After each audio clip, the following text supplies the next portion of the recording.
welcome to Miller Field, home of the NC State Quidditch team. The Wolfpack will be taking on the UNCG Spartans in their first game today. My name is big hit by Gill, number 222. And that's another first goal for the Spartans. Big hit by the goalie / keeper, number 21, Colin Urish. Beautiful hit. At that point, you have to look to your beaters for defense. I mean, number 257, I believe that was, just literally walked up to the goal and just knocked it right in. That makes it 30-10 in favor of the Spartans. Let's see if the keeper can score here. Number 9. Ooh, big hit. Still shoots. Oh. And they score. That was, I think, the snitch from the last game. That's what it's looked like so far. Lots of spin moves. Try to get open. Good block by Colin. Recovered by Cyborg. Passes it to 82 and scores his second goal in a row. I forgot about that. He did tell us he does play the seeker, and another goal for number 82. That's a hat trick. I don't know if they call that in Quidditch, but that's 3 straight for number 82. Leading score, 82 retreats to the goal. Another score for the Wolfpack. That makes it 60-50. A little comeback here by State. And he scores. That was number 0, Brian Fox. Looking for him. And that's just what it's going to take. You can't always depend on one person to score. You have to trust your teammates to get those goals for you. And it is number 222 for the Spartans. Gil walking back. Oh, nice dodge by number 17 of the Wolfpack, Mr. Nicholas Ken. And our new goalie scores again, tie game 70-70. Draymond. And it does look like the snitch is making his way on the field. It is the gentleman wearing the yellow shorts there. He should have a sock with a tennis ball inside of it. The goal of the seeker is to strip the sock out of his shorts, and that ends the game, giving the team 30 points. The goal is it's a lot more aggressive, lots of tackling. Now we have Gil playing the position of seeker for the Spartans, and Michael Brown, leader of the Wolfpack, coming in the seeker's position. The biggest guy for the Spartans as a seeker. He's played 3 positions today. Oh, wow. Michael just hit by the beater. And the Wolfpack beater getting Gil as well. So as the seekers reset, Michael Brown will have a little advantage here.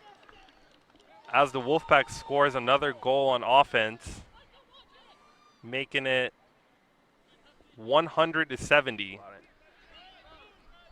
As you can see, the snitch being super physical, throwing the other seekers on the ground. The snitch using our seeker as a defender now. Worn down, though. They might be looking to put a sub back in the game as the Wolfpack scores again, making it 120-100.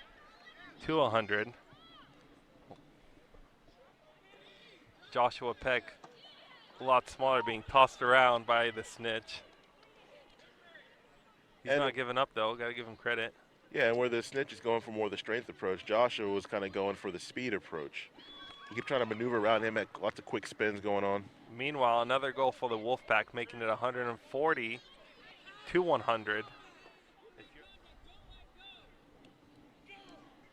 Wolfpack still up by 40. Misses the bludger. Goal down. Lots of action happening as UNCG just scored, making it 160-130.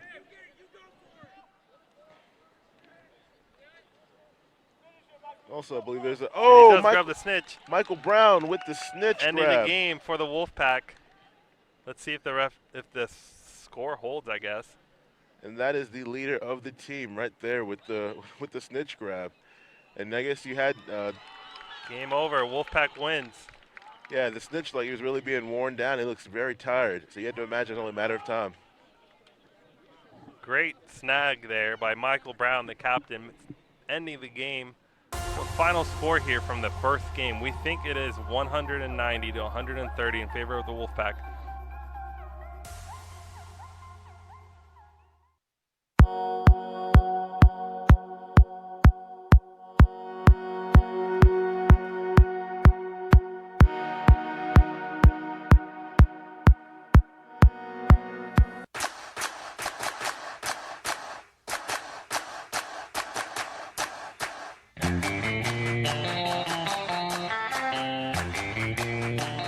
Megan Glova, and welcome back to Put Me In, Coach. This week, I take on lacrosse.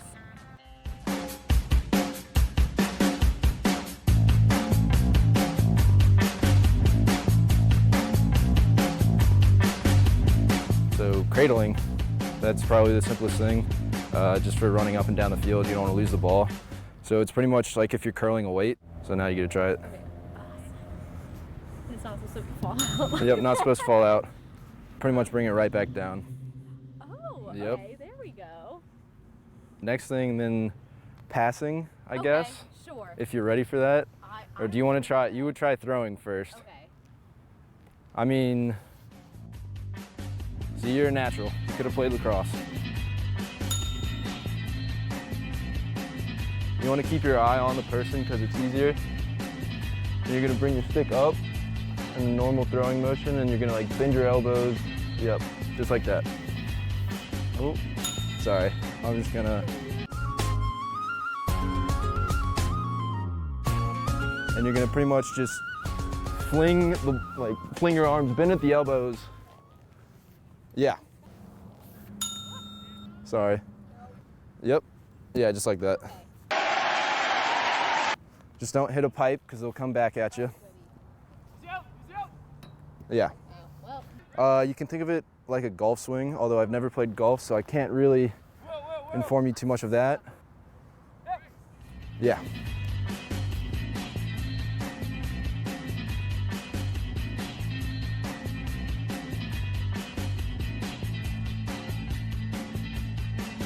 When you shoot, you want to change the plane, so if you're coming from up top, you want to shoot down low. If you're coming from the side, you really want to go to a different side of the cage, and if you're shooting low, you want to go high. That was close.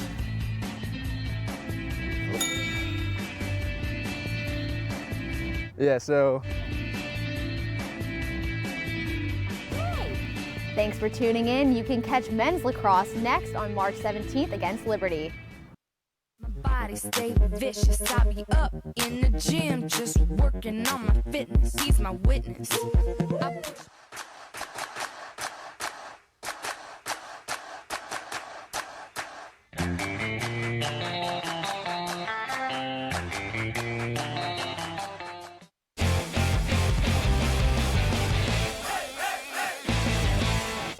Jasmine McCoy with PackTV at the NC State versus Louisville game. We're not only is a senior night, but we're playing for 5th or 6th in the ACC tournament. NC State is looking to bounce back from a tough loss to Georgia Tech.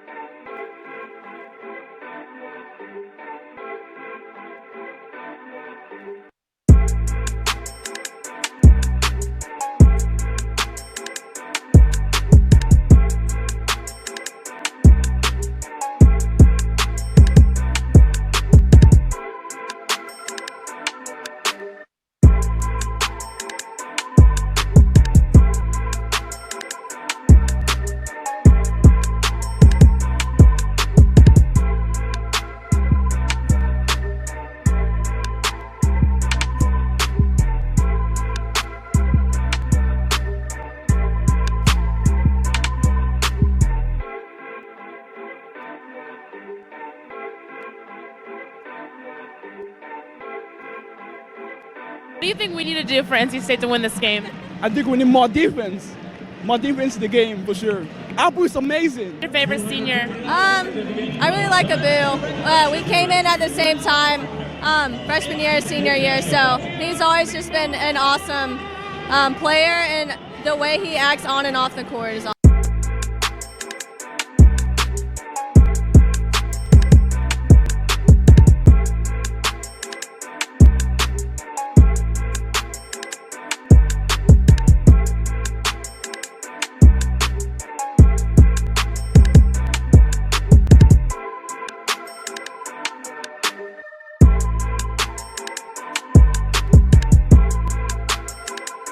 To fill in the blank for me, Kevin Keats is a Winner.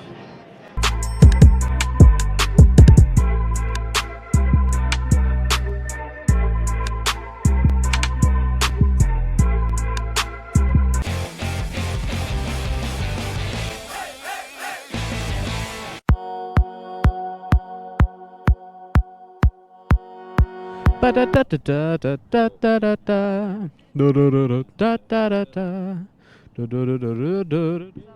on.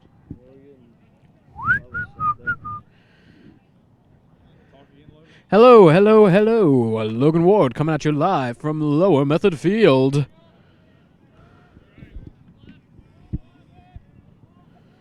Be sure to check us out on PackTV at youtube.com. Hello, hello, hello.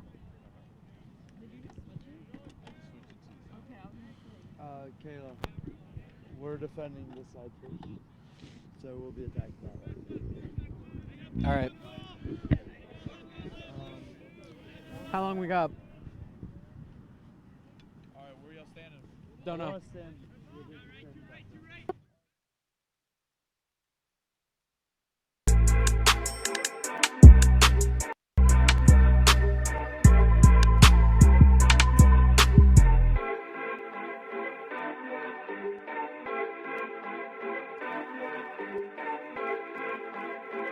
What do you think we need to do for NC State to win this game? I think we need more defense. More defense in the game for sure. Apu's amazing. Your favorite senior? I really like Abu. We came in at the same time, freshman year, senior year, so he's always just been an awesome player, and the way he acts on and off the court is awesome.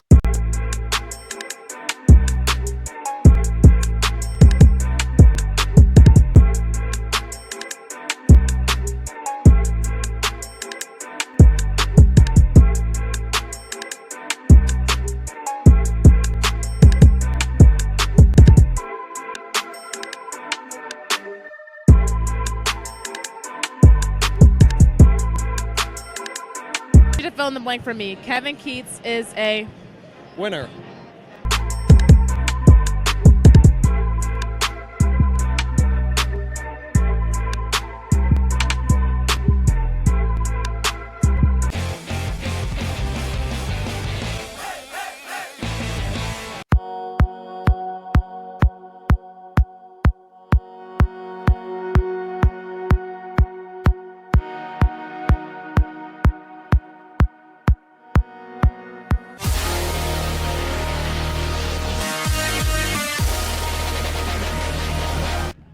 Hi, welcome down to Lower Method Field. I'm Sam Harding alongside Logan Ward as we are here with the NC State Wolfpack as they take on the ECU Pirates in a men's conference clash. And Logan, last night we're coming off a loss, 14-4. Liberty Flames were on fire last night. And what did you see last night in the game? Last night was a really weak showing offensively for the Pack. Between Johnson and Barber having good games, though, aside from that, they were weak all game. They struggled with their clearing, and they struggled on several facets throughout the entire game. Their defense couldn't hold up against the offensive attack, and really face-offs were the story of the game, as nothing could happen. We saw just the face-off X, and we talked to Will McGowan. He was punished for missing practice earlier in the week, and he did not get the start. That's why Hank Moss got the nod last night. And he doesn't know if he's getting the nod today, but we believe he's going to come into it hot, and they need this, especially with this ECU team. Talked to Coach Lou Christensen. He said that their main focus was winning on the face-off X. Well, I mean, especially you have to imagine that they looked at the tape from last night and they saw those face-offs. So that you got to know that Liberty winning those face-offs is going to influence this game, especially. They absolutely are, and always, like we talked about, Miller Barber, need to get him going and just capitalizing on the opportunities. They squandered a lot last night, but going off that, they need to improve on rides and clears. What did you see last night that they can improve on for today? Really, the clears especially are just something that they need to work on, and getting the ball to their teammates with those long passes. They need to make sure that they get it to an open man, and they need to work on getting open and maybe playing with a little bit more physicality than they did last night. We saw a little bit of it at the end of the fourth quarter, but they need to have that intensity through the entire game. Absolutely did, but talking to Miller Barber today, they said it's a feel-good environment. I hear the chatter going, it's a different state team than we heard before. They know it's a conference game. They know that they need to start winning these games more importantly than anything else to get to that conference tournament. Logan, What can we expect out of the Pack today? We got to expect that they're going to try to rebound today. It's an opponent that they feel good against. Like you said, it's a conference game. They really want to win this one. So I expect to see a lot more intensity out of them today than we did last night. Absolutely, and we will be back for first face-off in a few moments live from Method Field.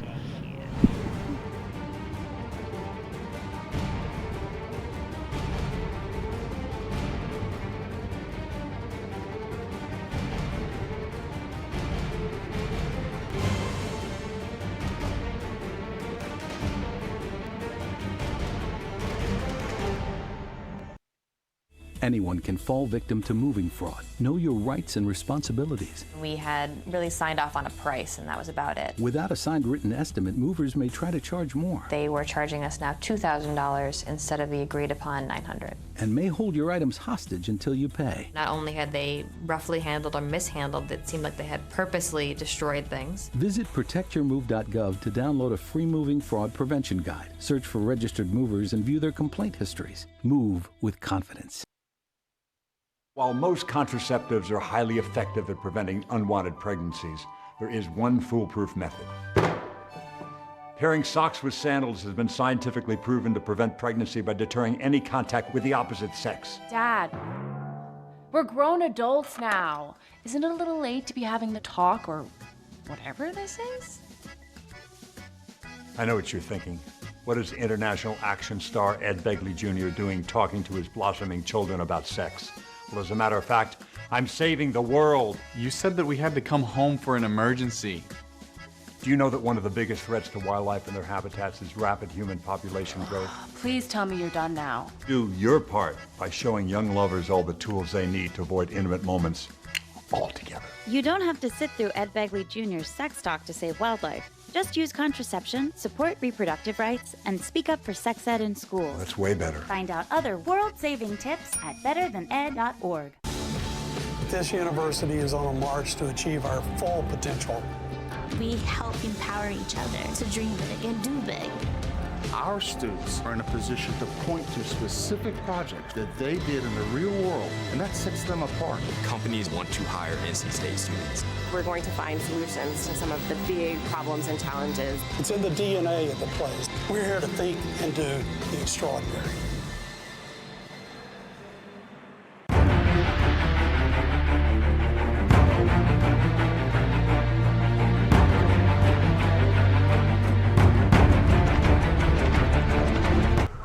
Welcome back down to Lower Method Field. I'm Sam Harding. Alongside me is Logan Ward, as always. And it is a beautiful day out here.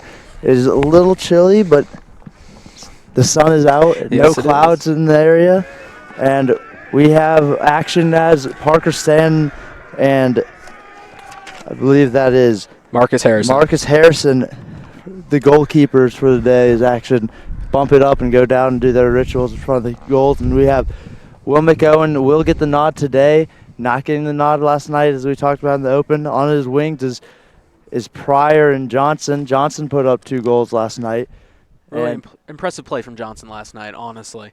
We saw some good goals. He used his speed and agility to really get in front of the goal and make sure that he put it in the back of the net. Absolutely. One of his most impressive plays. Wasn't even resulting in a goal. Yeah.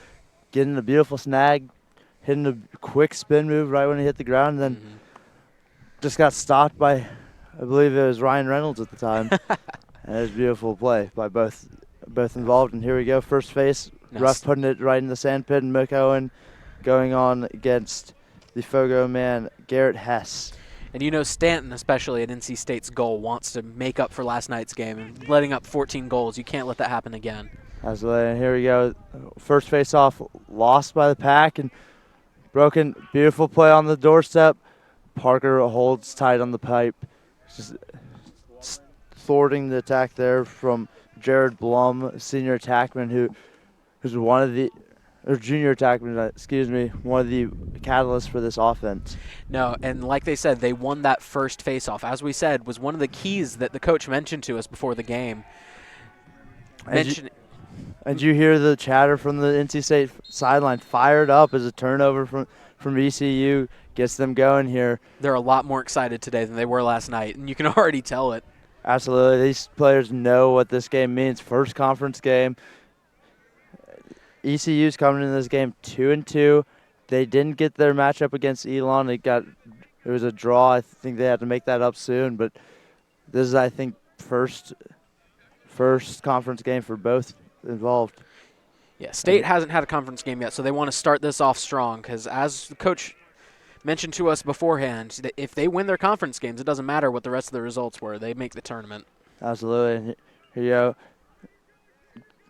Riding down the right alley. Gets his hands free. Nothing having it there. Good shot down the right alley. Pulls it left, though. That's Andrew Lloyd on the attack there. It was a good idea. He shot it a little wide to the left and just can't make that happen. Absolutely, but that's where you want it. He wanted to play slow because he knew he had the backup in the X.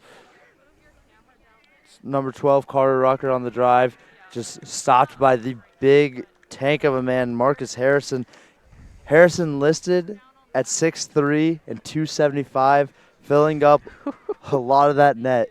Yep, and I think that's the entire idea there. We haven't seen much of him as a goalie yet, but that size and physicality will benefit him in goal today. Absolutely. I was watching him in warm-ups. He had quick hands, too, which is very impressive from a big fellow like that. You want to attack him low, exploit him. No, and there's a reason he's starting as a sophomore, despite the senior goalkeeper on the team, who is Mitch Grunwald, who the coach mentioned we might see today because they're going to try to rotate in all three goalies. Absolutely. And NC State comes up with a ground ball there, gets shoved in the back, and I believe it's going to be man down in favor of the Wolfpack.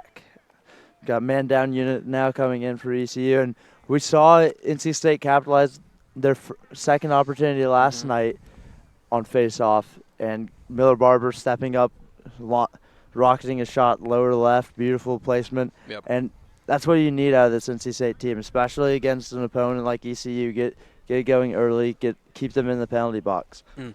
Especially the building up early, like you said. That's what Liberty did to them last night. They just built it up early and just played keep away with the ball for the entire rest of the game, scoring when they could, really. And, that's what State wants to do after suffering a loss like they did. Absolutely. Ball with Moss now moved up to Barber. Barber quarterbacking from the center of the field. Now moved around the backside of the cage, back up to Moss. Now to Barber again. They're taking their time here. Barber baiting in the long stick, trying to get something moving. They haven't started their play yet. Now here we go, some action on the backside. A little dummy off-ball screen there. That was Carter Rucker on the screen for Barber to get the hands free. Good job by Harrison, though, deflecting that one away. So then here we go again. Still man up here for the Pack. Trying to draw the defense in, make sure the help's not there. Rucker got the hands free. No one came up to him, so he took the shot there, and that is backed up by DeLucia. Had an open shot there, just couldn't get it in. Again, wide left. This NC State man up, three in the middle. No one back at X yet. Barber's there. A little look-away shot by Barber. And NC State, that ball comes back into the field of play. Rockets off the fence there. This NC State man up has been getting shots off, which is exactly what we want. Here you go. It's going to be even now. You hear the even calls by both teams. And the aggressive defense. And you got a sub coming. That is number 31. That was Andrew Lloyd with the goal. That is a beautiful play. What did you see on that? That was a fantastic job by Lloyd there, just knifing through there with his speed. Kept the physicality up, managed to keep the defense away from him, just managed to dodge in there and get a shot on the goal easily. Absolutely. That's exactly what you need out of your team there, especially coming off that loss last night. It's 1-0 now in favor of the Wolfpack. And they're getting some more players involved, with Lloyd especially. He wasn't very active last night, but we're already seeing him much more active today, making things happen and getting the first goal of the match right here. Face off again. You got to win these, especially with how weak they were at them against Liberty last night out here.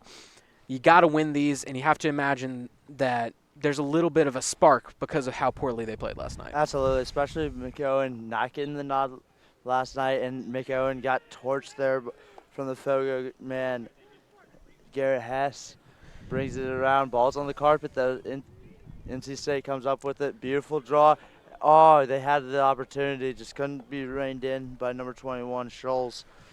and had possession shortly, but already turned it over again to the ECU Pirates. It looked like a good attempt for a counterattack, and now it's going to go ECU. Jack Sarl throws up the hand saying, I've got him. Now it's moved around. It's up with the midi, number 24. That is Ben Lombardi. Looks like they're just testing the waters right now. I see them testing which parts of the NC State defense are going to lit up. State holding strong right now, though. Good to see the physicality that they're displaying. Absolutely.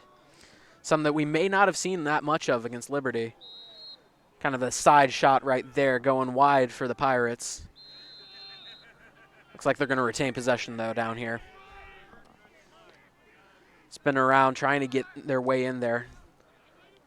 Looked like a little bit of a stick to the head there, but they're not going to call it. No, nothing having it there. Good job by the State defense, just harassing whoever has the ball right now, managing to keep them away. Opportunity there for the Pirates, missed though, had a man open right in front of the goal. Pryor just can't rein it in, gets it now, a little shovel pass to Stan looking for someone. No one's coming to him, setting up the clear now, which was a big problem for the team last night. And now with number 21, Scholes reining it in. Definitely called Scholes' name more than we did, I think, all last night, honestly. Absolutely. Scholes now getting involved in the clear. He had that miss earlier, but he gets it back and gets the touch for this Wolfpack team as they move it around. No, and as we mentioned, we've called a lot more names than we did last night because the offense has already had more opportunities, I think, than they did all last game against the Liberty Flames out there. So you're going to hope that they can keep this up all game.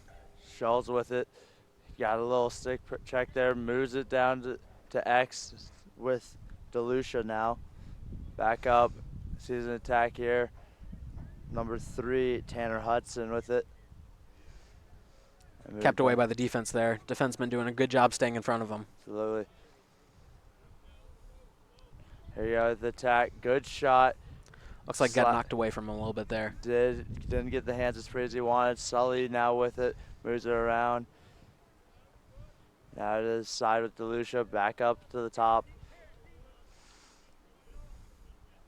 Moves it around the right side of the goal. Now with Barber, moves it back to his running mate at X. Ball's back at top now. Really just feeling out this defense. You know, they can get hands free. It's a shot, but he's just hugging pipe. You can't really get much, especially shooting into the body of a bigger goalie like that. Absolutely, no. And his huge frame really does take up a good amount of that goal. Hugging the frame like that, he really does take up maybe a good half of the goal there. And it's tough to get it through unless you're going down and through his legs, which is how we got the first goal early in the game from Lloyd. Absolutely. And here we go. We got the double on. Ooh, beautiful little toe drag there, but ball's on the carpet. It's picked up. We got the fast break going down to Sullivan. Got trailers. You hear people calling his name. No one's having it. Just getting subs in now. Sully's being harassed, moving around the left side. Gets it in, hands free, gets the shot off, and it's chased, and it's going to go ECU. Got to love the hustle out of the defenseman there. As number 20, I can't really tell. You got tough to read jerseys as they're in the grays with purple numbering. Gray with purple and the yellow accent, making it really difficult tough to read. on the eyes. Especially with the direct sunlight, beaming right down on us. And we have NC State in their home whites as always. The white helmets, white jerseys with the gray trim and the gray pants. And ECU in the all gray and purple numbering. Yeah, a little bit easier to read State's jersey than it was last night in the dark. Absolutely, it's much easier now, but this trim for this ECU team is not making it easy on our eyes. No, absolutely not. Number 7 with it now, moves it into the middle of the field, harassed by number 38, taken away, and Pryor's on the fast break. Pryor with a rapid cradling, good hustling defense there. in, great defense. Oh, bad sloppy play right there. Sully takes his eyes off the ball before he caught it, looking for the open man, didn't have it. Yeah, Pryor running off. Now we have Scholes with it here. Moving around down to Barber. I think Barber not having to score the first goal is good for this Pack team, because if they start scoring through other players, not just Barber, That's going to be big for this team because you know Barber's going to get his. Absolutely. No, you got to get more of your team active, and I think that's what we saw last night is not enough players got active on the offensive side, you know? Absolutely, and there you see the hustle. Definitely much more grit than we saw last night, just making sure to get that ground ball, slapping at the head of the stick rather than letting him go back. Absolutely, and again, I think that goes back to the physicality, really. DeLucia gets the hands free, saved by the feet. Really doing a good job hugging the pipes is Harrison. Now, again, we haven't seen much of Harrison yet. State missing wide left on a lot of their shots, but he's looked good from what we've seen. He's got the quick hands and the large frame, Absolutely. which you said is really big, for lack of a better term, for a goalie. It's really important to have that, and he's done a great job so far. It truly is, especially. But I want to see this NC State team start to try to test him low. Didn't get a great shot off there, but got a shot off nonetheless. And you got to think that's what you want the State team. You want to fire shots. Absolutely. And there's a penalty flag down. They got that shot on. They're going to have another man-up opportunity here. They did not get anything done in the first one. Nope. But like we saw last night, it took a second attempt for them to get the goal against Liberty. And man up, man down units in for both teams. We got DeLucia holding on to it. Now the whistle starts the play. Up to Hank Moss. Now it's going to be quarterback. They got the three men up top, 3 in the middle look going as Hank Moss finds his footing around on the right side. And here we go. Play starts with Moss moving around to Barber. Lloyd had it, I apologize. Move to the middle, exactly where you want it to go. Push in the back, another flag comes down, and we're going to be 2-man up. That was number 40, Hank Moss, drawing the penalty. Moss has been getting a lot more play time in these last 2 games than we had seen in recent games. Absolutely, and in a couple of roles, admittedly, because last time we had him as the face-off specialist, and, you know, as we mentioned, he struggled getting off the field at times, but it seems like they really want him out there right now on attack, making these plays happen. He's been active. As we've seen, we've called his name quite a couple times so far today, and we're only in the first quarter. Absolutely. And this NC State team is looking to capitalize. Ball up to Barber. Barber couldn't catch it cleanly. Got 4 on 6 right now. Gets the hands free. Not the shot you wanted, but the shot you got. And it's going to go ECU ball. No one back at X. Feel like they rushed a shot there. Coaches don't look happy for this Pack team. And you hear him yelling, get the goalie. Get the goalie. Well, as we Ball's saw, just going to be chucked to the middle of the field, which not played cleanly. Now it's going to be moved up. You hear a good shot, though. Let him know, hey, I'm still here. That's number 7 now. Justin Knox with it. Justin Knox getting off now. That was number 12, Carter Rucker with the shot. NC State's really getting a lot of shots off, which is what you want to see on this team. Absolutely. They didn't get enough off last night, and that really kind of bit them later on in the game. But, you know, they've taken advantage, and they've kept – we talked a lot about time of possession last night because Liberty dominated that. But right now, NC State is doing the same right here in time of possession. And they've kept the heat up. They've kept pressuring the goalie. They've kept testing the waters on this defense. And if they can keep that up through the game, they might just have a breakthrough in one of these quarters. Absolutely. Here you go. Oh, big hit. Blown up, and that's totally illegal. And you got a little scrappiness as he tried to walk over him. That's number 40. Daniel Hannon, the defensive mid, it looked like he tried to do like an Allen Iverson step over there. That's uncalled for. And respectfully shoved off because huge disrespect there, but it's what you expect in this rivalry between ECU and NC State. A little chippiness in club lacrosse. Going to see if that plays into anything else. There's number 40 for the ECU, and I couldn't see who was being stepped on, who got absolutely plowed. And there you go, on the doorstep, ECU scores one, and it's evened up 1-1. A lot of Pirate fans out clapping for their team, now evening up the scoreboard. As you mentioned, a large Pirate fan base out here today. Surprising amount, actually. Usually you think you'd have the home field advantage out here with the fans for State, but it seems like they might be outnumbered by the Pirate fan base right now. Absolutely, and here you go. We got Will McOwen on the face again with David Pryor on one wing with the long pole in his hands, and they got Devin Johnson right in front of us, matched up with number 30, Billy Murphy. And we got the face-off between Garrett Hess and Will McOwen. Again, McOwen has not won one yet. It's all been dominated by Hess so far, which is more of the same from last night. Yeah, absolutely. The addition of McOwen, you would hope, would change things up a little bit, give them a little bit of spark in the face-offs, but we haven't seen that yet today. Not at all. And here we go, McOwen almost couldn't get his hand like he wanted. Gets low, can't scoop it up. There you go, he gets it. Tosses it to Johnson. Pryor, good communication, moves it up, gets the touch with DeLucia. And here we go, finally a face-off win. Finally some settlement on this offense. And the game tied up 1-1 now. It's basically like the start over of the game, This is that face-off is like the start of the game, Everything's even, you got to break back out. Your offense, as I've said, has done a great job so far, but it's a game of opportunities, and they've got to create some more. Absolutely. And this ECU man down did a great job being forced to play 4-6, killing it as well, and then they get a goal out of the deal, and that's big momentum builder. I'd have to say Big Mo is now sitting on the side of ECU. Ball's now being moved around up top with, I can't see the number here, drives to the right side. ECU. There's number 12, Rucker with it. Aside from the occasional outbursts we've seen so far, I have to say ECU feels a little bit flat right now. ECU does feel flat. Beautiful cut. There you go, testing him low. That was a goal for the Wolfpack, pegging it low. That's 2-1 with 2:11 left. That was, want to say it was Andrew Lloyd. It was number 31 with a goal tonight. That's his second of the game so far.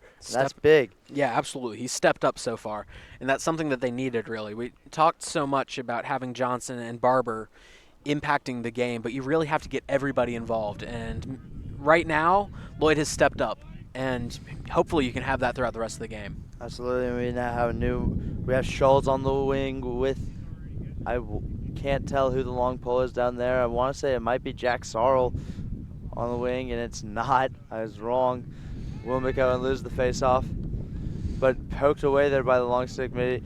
There's number 26, Jake Walls on the wing. Gets his stick checked out of his Definitely hand, going to get a flag for and that there's one. a flag just chucked all the way down, right to the restraining line. Good throw there by the official. And better throw than we saw out of the officials last night. Absolutely. Couldn't even get the ball to the players. This ref definitely has the better arm. Sullivan now with it. Going to get a screen from Moss. Weak screen there, admittedly. Absolutely. I think it's just like giving him a little space. Did what he needed to do. Moss now moves it up. Risky pass there. Ball's now with 28. Peter Collins. Collins drives down the right side. Nothing there. Turns it back. No shot happened there. Now he's back up. Oh, good defense there. This is Tanner Hudson on the D. Skip that one over the net right there. Now we're going to have another man up try for this NC State Wolfpack. ECU taking some cheap shots, I've noticed so far. We had that one knockdown over here, and then the slapping the stick out of the hands as the man was going off the field seems just unnecessary at that point. May have thought he still had the ball in his stick. It's sometimes hard to tell, but nonetheless, he got a check, and Walls just was befuddled and just walked off the field with the stick still on, and as the referee chucked one down to the restraining line. And here we go, going to be another opportunity. This ECU Pirates club has been doing great on man downs right now. And here you go, Moss tipped away, good little nug there by the defenseman. Moss scurries out to try to get the ball back to make sure he doesn't cause that turnover there. And here we go, going to be with Moss. Watch Moss cutting down that middle. They're taking their time, as we saw. Absolutely. Ooh, fires one in. Good job. Forced shot there, right into the stick of the big framed goalie as he moves it up to his defenseman, trying to get the clear. No, and for as many shots as NC State has taken, Harrison has done a good job just imposing his presence in that goal. It could be a lot worse than 2-1 right now. And although State has the lead, you have to imagine that this game is still very, very competitive. Absolutely. And here you go. Almost tripped up there by Pryor. You hear the fire calls. Good save there by Stan. Ball slowed down as they hit the sand, though. And he got a breakout. Couldn't pick it up. There's number 17, Zachary Watkins, with it now. He just fires one down as time expires. It's a good little idea there, but it's too easy for Harrison on that save. And that is the end of the first quarter. It is 2-1 in favor of this ECU Pirates club, or this NC State team, which is big. They didn't have a lead at all last night. They came out early, got the 1-0 lead, and now go into the quarter break with a 2-1 lead, and we'll be right back in a few minutes. Are you thinking about buying medicine online? A search for online pharmacies yields more than 20 million results. But which ones can you trust? Medicines bought from unlicensed online pharmacies can be dangerous. You may get a fake drug, your condition may get worse, or you may experience a bad reaction. Don't put your health at risk. To learn how to find an online pharmacy that's safe and legal, visit fda.gov/BeSafeRx. A message from the U.S. Food and Drug Administration. This university is on a march to achieve our full potential. We help empower each other to dream big and do big. Our students are in a position to point to specific projects that they did in the real world, and that sets them apart. Companies want to hire NC State students. We're going to find solutions to some of the big problems and challenges. It's in the DNA of the place. We're here to think and do the extraordinary. We farm about 3,500 acres. There's pipelines everywhere. The contractor working on my property did not have the lines located before he began work, and it resulted on a strike on a natural gas pipeline. Fortunately, no one was hurt, but it could have been much worse. Calling 811 or visiting clickbeforeyoudig.com in the U.S. only takes minutes to do, and it can save your life. Meet Blue. Blue's not feeling well. The prescription? Generic medication. Blue wonders, do they really work as well as name brands? Yes, generics and name brand medications do work the same. Even though they may look different, generics have the same key ingredients. FDA approval is equally rigorous for generics to make sure they're as safe and effective as name brands. And Blue even saves some green, making him a little less, well, blue. Talk to your doctor about generics and visit fda.gov/generic drugs.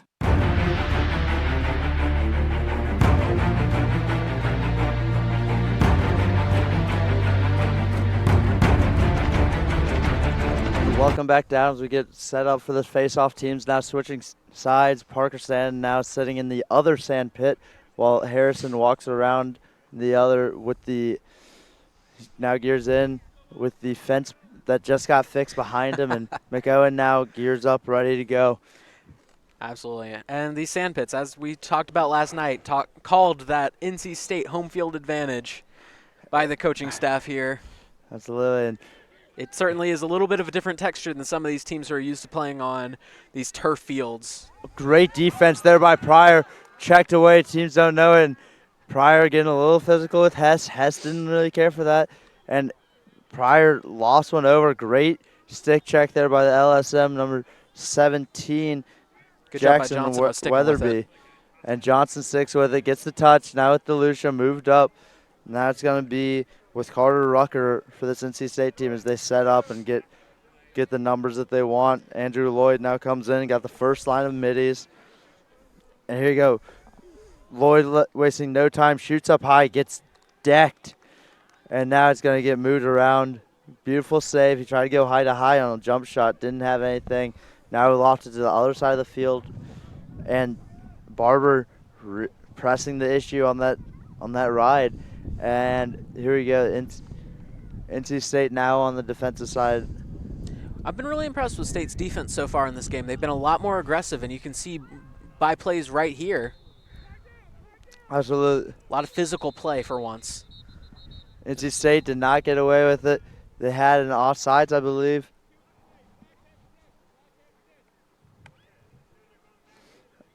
I Looks like believe there's ECU will retain possession here. They will, and I believe there's an offside. It's going to be a technical 30. And here you go, man down. First time we get to see this ECU team on a man-up try. No, and this is where NC State can show how aggressive its defense can be here. They get a stop here while they're a man down. You'll build your momentum that you've already built in that first quarter, being up 2-1. Absolutely, and this is going to be big. This is actually all man ups, man downs have occurred on this side of the field. Nothing over on our left of the field, the way we're looking at it now, and Harrison just kind of alone in the net down there. Absolutely, not talking to anyone. And we have referees conferring, and they're talking now and gonna get the scoop here. We have both teams confused to what's going on as the wind picks up now. Nice little breeze going around back of our necks here, and you hear ECU trying to pump up everyone. The ECU bench having a good time, clapping, unsure as what's happening here.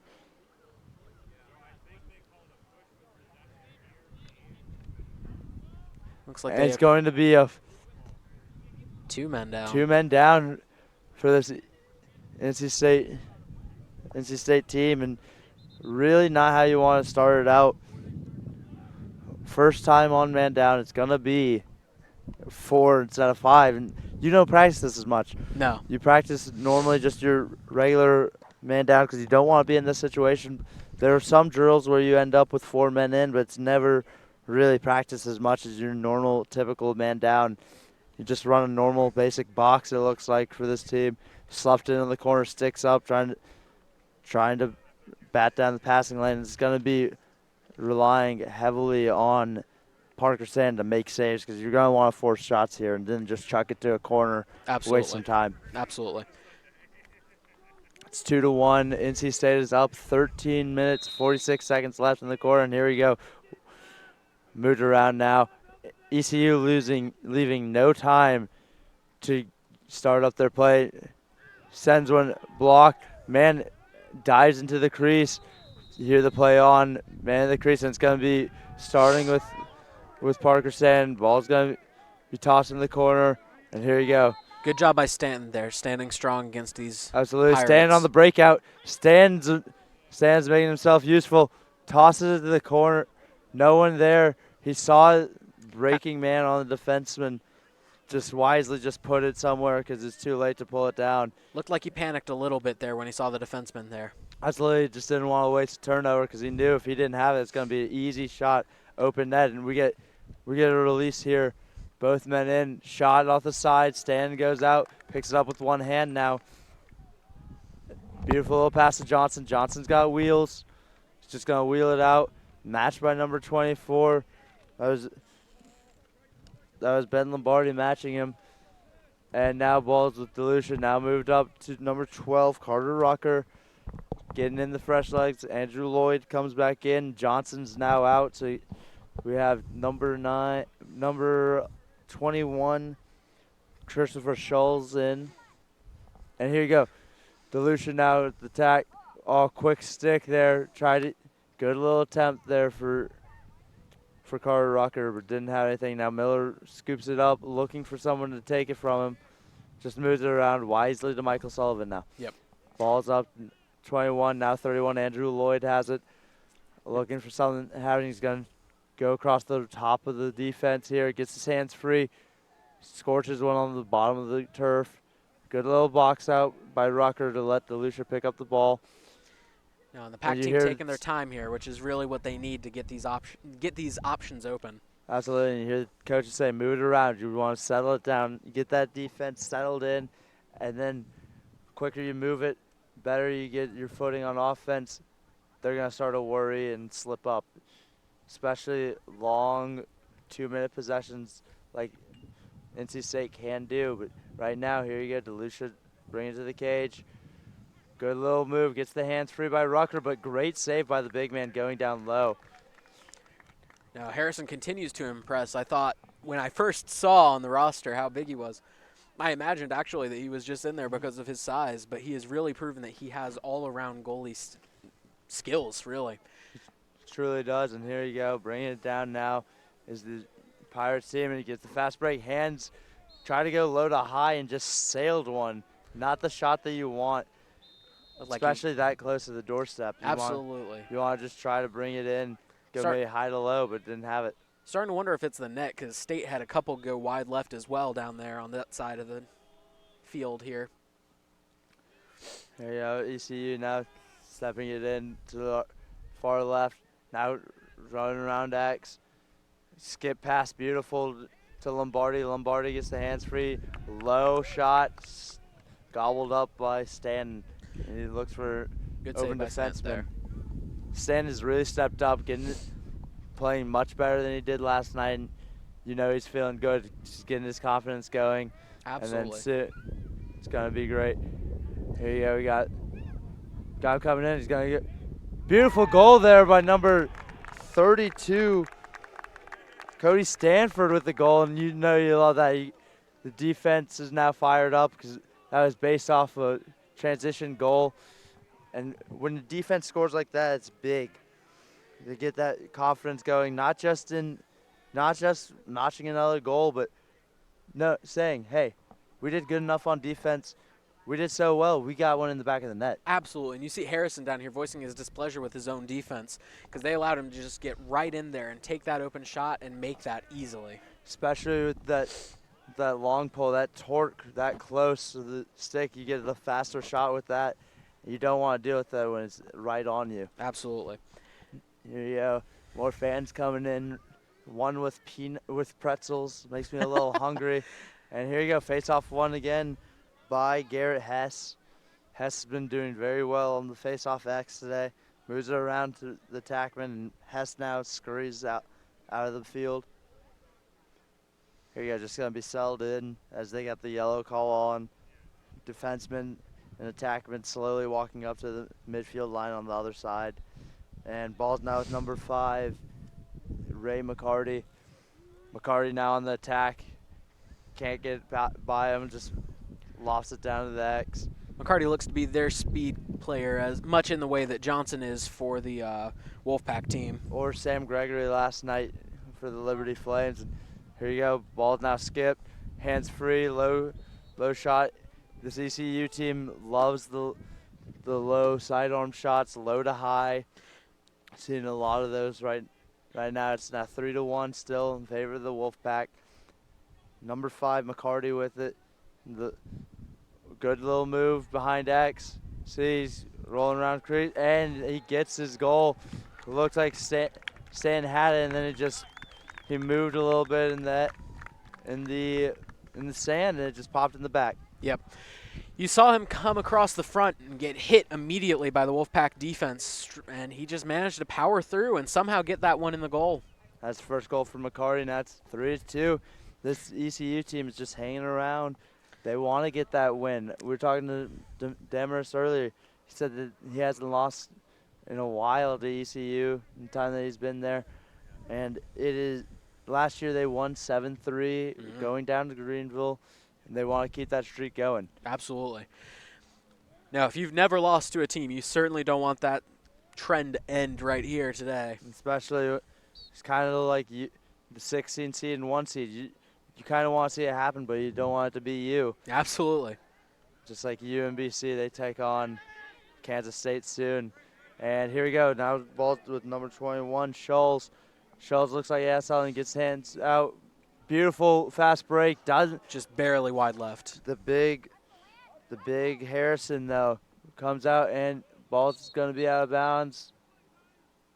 And it's going to go State ball. And Harrison doing a good job coming out of the crease a little bit. And it's going to go ECU ball, actually. Looks like the ref changed his mind there after calling it to the State side at first. Here you go, the ride.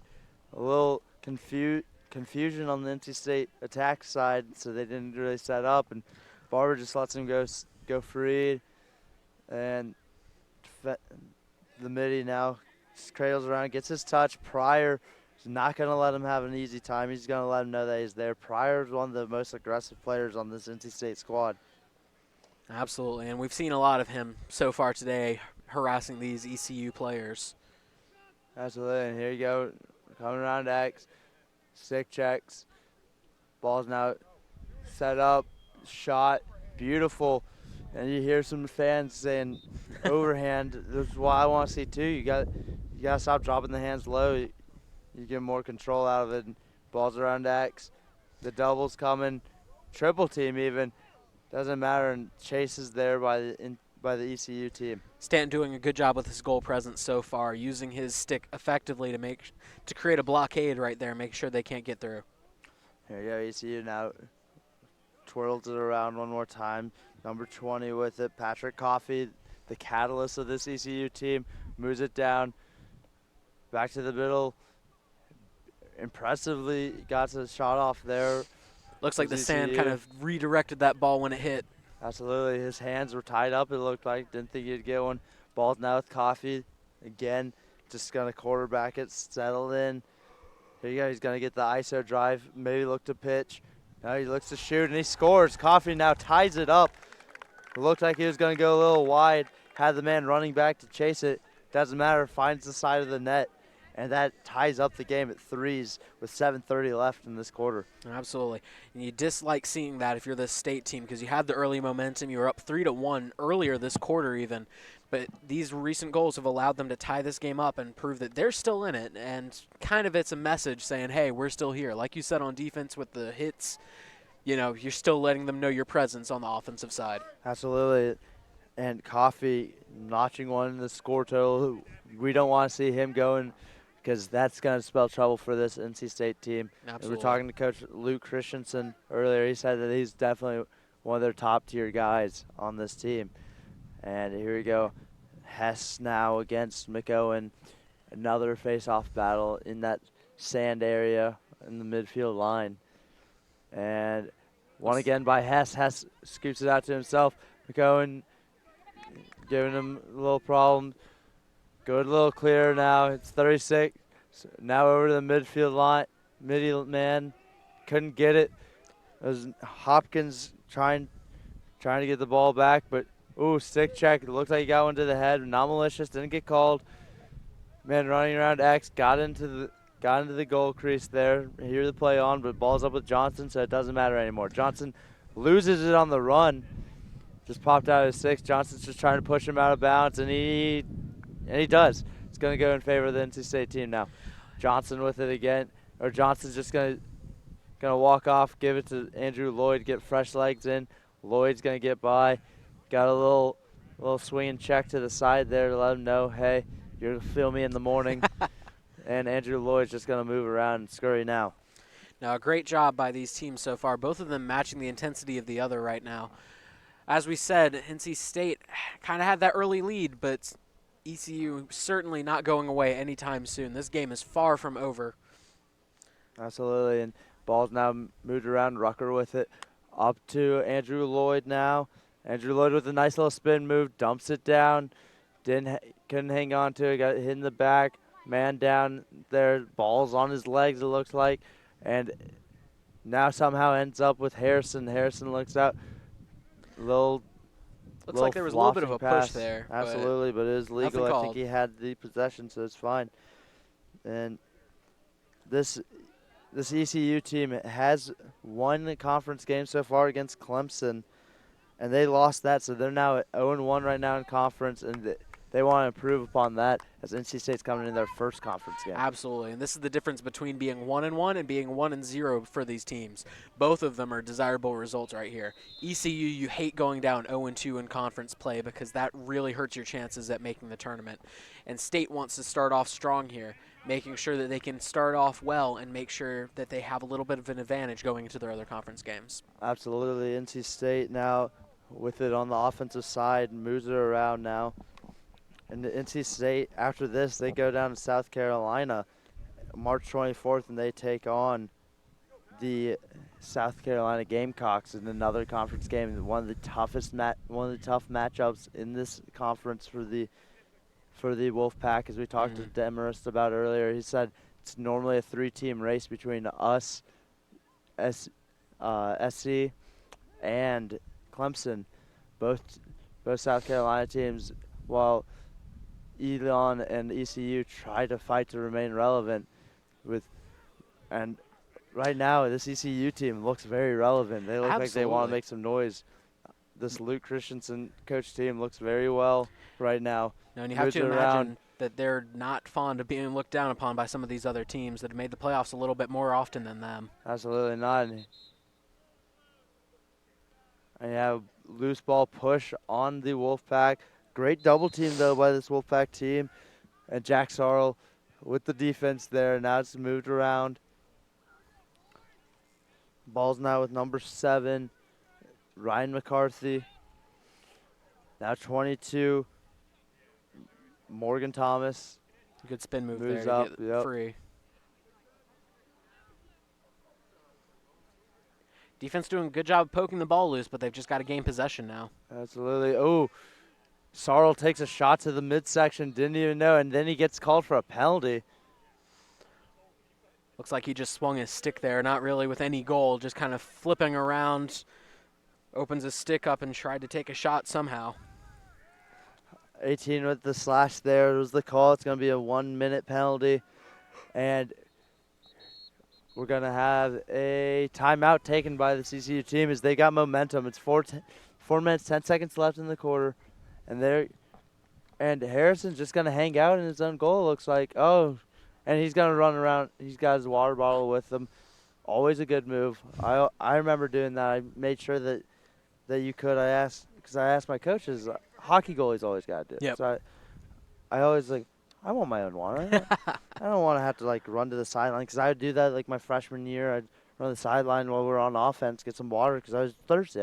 I never got a rest, so I wanted water, and I ended up getting to keep some water in my goal. I remember one time it got hit, or referees, they would be like, "Can you just keep it here, keep it there?" I could never get a consensus on where the referees wanted me to keep it. So it really just depends on the refs, I guess. Absolutely. Then. I'd always try to keep it in close, so if it kind of hit it, it'd bounce out and not look like a goal. I was always there's a lot of gamesmanship that went into that. Absolutely. No, you got to have some tactical responsibility with your water there. Absolutely. And having the water was nice. I remember defensemen would come up to me and ask for some, and I was just like, "Guys, get your own. You guys can keep it with me." But the worst, though, is when you forget halfway you want to refill. You forget you're halfway into the run to the timeout, and you're like, "Man, it'd be nice to bring my water bottle with me." And you forget. Absolutely. Conferring with your team and you don't have your water. Everybody else filling up. Absolutely, and you have Harrison running back now with his water bottle. The waterless Stan runs back to with his defensive unit. They had a good little talk now. They've got to be able to stop this man-up attack, because they don't want to let the CCU team lead at all. Harrison with a strong shot on his own goal with his water bottle, by the way. Hits the back of the net with it. Really just impressive shot right there. Very disappointed that I missed that. I don't want him to break his cap, though. I just got to be careful. Now he's standing like a old man with a cane, one-legged cross, just watching his offense, because he knows it probably won't end up getting the ball coming down here. Absolutely. Confident in his defense as well to have a stance like that. Absolutely. Now ball moved around. Number 5, McCarthy now moves it around. Up with number 42, Jared. Good job by disappointing bounce there for Stan. Beautiful save at once. Logan, you have a disappointed look on your face. What happened there? Just the bounce out. Stanton with a beautiful save there, but he didn't realize that it was still so close to him. Rebounded immediately by the ECU player. I couldn't even tell the number. It happened so quickly, and they just put it right back in the net. You really can't fault Stanton. He did everything he needed to do, really. Made the save. Ball was bounced, and he just didn't have time to react. His ECU player jumps in, swoops in, crosses his hands to the other side of his body and puts it around Stan. It was a beautiful play by ECU there, giving them the lead 4-3 with 3:49 left in the quarter. That'll be the second lead change of the game, with ECU taking advantage of really now having the lead. They can sit on it a little bit more, and you have to imagine Harrison's feeling pretty good back there. Absolutely, especially off the face-off. It's going to be won by Hess again, and he's going to have a 3-on-4 break. That was Scholes breathing down his neck, didn't have it. And you see McOwen matching Hess isn't going to get there. Just barely gets there as they switch out, which is huge. Didn't look like McOwen was going to be able to match the speed of Hess, but he did. And now we got number 24, Ben Lombardi, carrying around, going to try to use the matchup here against the short stick and Schultz. The double comes, couldn't get the pass to him. Now Parker Sand's going to be out of cage. One hand on it, tries a little stutter step, almost lost his footing, gets it now. Is now picked up by another attackman, little soft toss. Sidearm pass there. Absolutely. Was worried it wasn't going to get there. Now ball with number 26, Jake Walls. Jake Walls now to the backside. No one picks up Walls.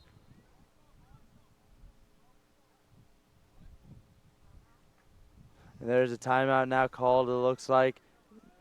Coach Demarest wants to talk to his team, regroup now, make sure that they know it's happening. And DeLucia and Harrison having a few words. I think it was friendly.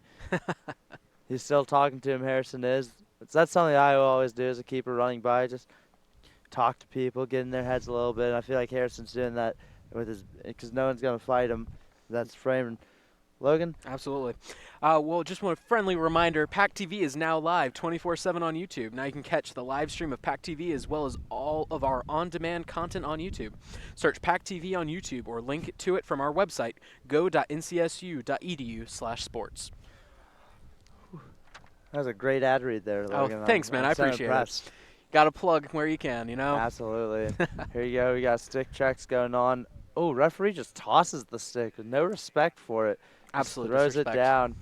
And then now he's just writing in his little black book there. What's going on? While the other referee saunters back to the ECU huddle. Don't know what they were doing there, honestly, with throwing the stick on the ground. I've never seen that during a stick check before. I've never seen him just chuck it. Now he gives it to Coach Demarest. Demarest now with it. Hands it back to the player whose stick was checked, which was Michael Sullivan's stick. And now ECU defenseman's stick is being checked. And it is legal, I believe. The referee's just resting it on his back as the player takes it off. And now he's going to walk back. And this NC State team is going to have the ball, bringing it down. And Harrison runs back to his cage, just fiddling with his stick, just twirling around, keeping his hands warm. NC State now trots out onto the field. We have Andrew Lloyd accompanied with him in the midfield line is Devin Johnson, and I believe it is number 12, Carter Rucker, and then in attack we have DeLucia, Barber, and Sullivan. Sullivan's been awfully quiet this season so far, at least at home. I haven't been able to call his name a lot. Want to see him get into it. Absolutely, and that goes back into the getting more players active. Lloyd has definitely stepped up getting those 2 goals early, but the entire offense has kind of disappeared a little bit with this ECU run with their 3 goals unanswered. Absolutely, and here we go. We have Lloyd now bringing it down. Barber now at X. Barber doesn't like to attack from X really as much as we'd like to see him, but Barber's been relatively quiet today as well. He has, and ball's now with Lloyd. Lloyd's going to now scrape it along the top right side, look for that dump. He gets it. Ooh, just outside was the shot by Rucker. Rucker had the look that he wanted. It looked like he just was trying to challenge Harrison high. He needs to go low on this bigger body Harrison. Here you go, DeLucia now appealing. Barber gets the shot that he wants, fires it. Beautiful save by Harrison. Tried to use the player as a screen there. He just couldn't get it in. Here you go. Now here's the clear. Has an open defenseman. Ooh, beautiful swim dodge.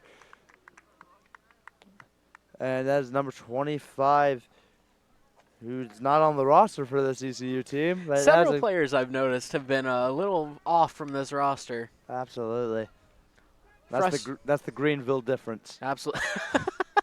And here you go, number 7, Ryan McCarthy with it. We have a McCarthy and a McCarty on this offense for the ECU Pirates, so I'm sure that's fun in practice. Absolutely. Here you go now with McCarthy. Waits for that bounce. Now moves it around to his namesake brother, McCarty. McCarty now around. McCarty with a goal on the day. Now up to McCarthy again. Ball's on the carpet. You hear someone yelling, slow it down. The wind's back picking up. Gotta love these sideline coaches, you know. You got to. And ball's now Pryor's got it. Pryor puts on the brakes to Barber. Barber Great with the catch. one-handed grab. Here we go, Barber. Switch to the left-handed shot. Obviously didn't want to take that, but the skill in Barber to realize he needs to switch to the left shot because he wouldn't be able to turn his body and get that righty shot. Now to DeLucia here. Now moving around up to Johnson. We have the ones on the midfield line. Johnson's just going to run around down to Lloyd. Gonna get the hands free. Just bounces right off the wrist of Harrison. It's going to go ECU ball. Setting up the ride now for this NC State team. Harrison has had a lot of saves today, really been impressive in goal. Both goalies have played a lot better than the ones we saw last night, although the Liberty goalies looked especially impressive. They did. Ball's chucked to the box. No one was guarding him. Got a man. Fast break. You got men open now. The NC State team knows what to do. And we're going to use a timeout here with 10 seconds left, 3-4. It's going to be ECU ball when we get back. And NC State needs to stop this goal. ECU's going to talk about just what they can do on offense here. Mm-hmm. And another friendly plug, I guess, here for some of the other events going around on campus. Don't forget to come out to Moe's Southwest Grill Monday night at 6 for the final Over the Boards with Mike Gazzillo out of the season. Coach Gazzillo, of course, of the hockey team. Here you can relive the 2017-18 hockey season. You can ask questions and meet some of the players. Tomorrow night at 6 at Moe's in the Cameron Village. That'll be a fun little thing to go to. I sadly cannot go because I have class at 6 p.m. I thought it was going to be likewise. Yeah, with our director, Kayla Glova, and it's going to be a fun time. Sadly, can't make it out, but I sure hope others that can will go. In our place, of course. In our place, stead. of course. And NC State, ECU huddles are starting to break. The Pirates are coming out. One big mass huddle for the Pirates, two smaller huddles for this NC State team, one offense, one defense. You got to think it's all defense, really, just talking, hey, we obviously know what we can and can't do here. We can't let up another goal. If we get it, just chuck it down. It doesn't matter about a clear. Just throw it, get it away as soon as possible. Absolutely. And there's a flag. There's going to be a legal stick. I think, is it going to be two illegal sticks? Looks like it may be, actually. Yeah, two flags. Yeah, one illegal stick on ECU. Pocket's too deep, I believe. And it's unreleasable. 6 being set down. And then on NC State as well. I can't see how many minutes for both, but that is also unreleasable. And so it's going to be 5-on-5.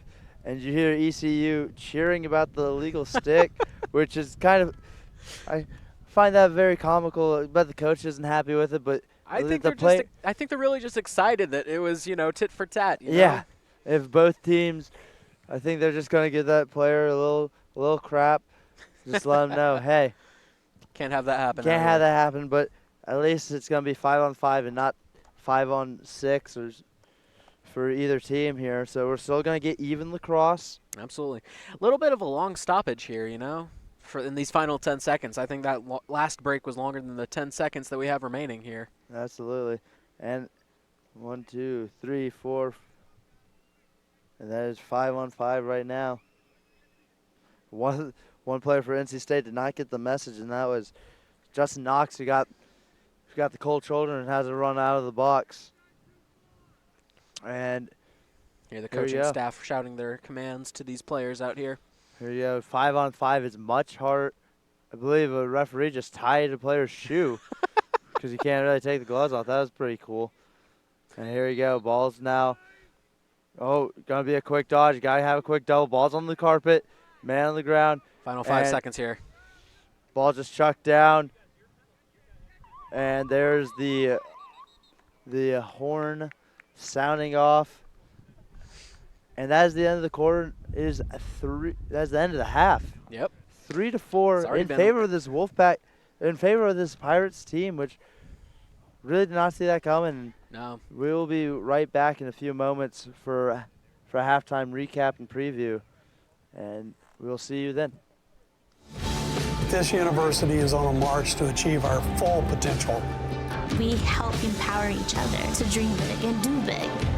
Our students are in a position to point to specific projects that they did in the real world, and that sets them apart. Companies want to hire NC State students. We're going to find solutions to some of the big problems and challenges. It's in the DNA of the place. We're here to think and do the extraordinary.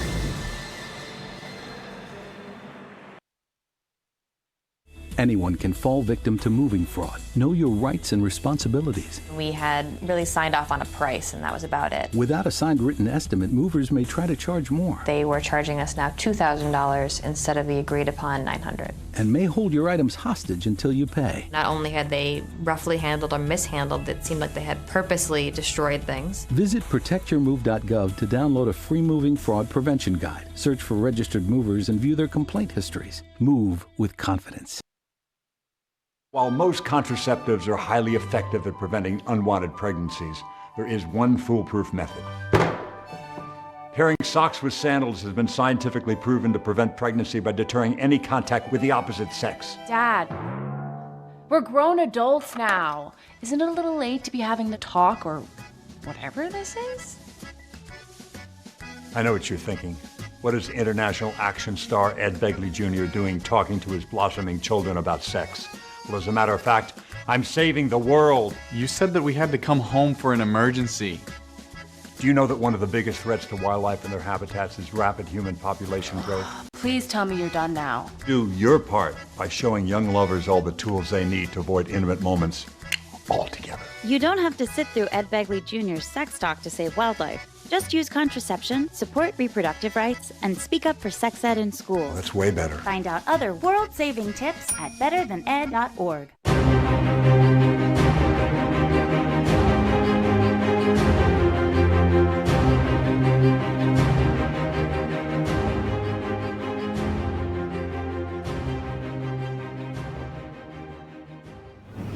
Welcome back down to Lower Method Field. I'm Sam Harding alongside Logan Ward, and it is a beautiful day out. Still no clouds, and tons of fans out here enjoying the game.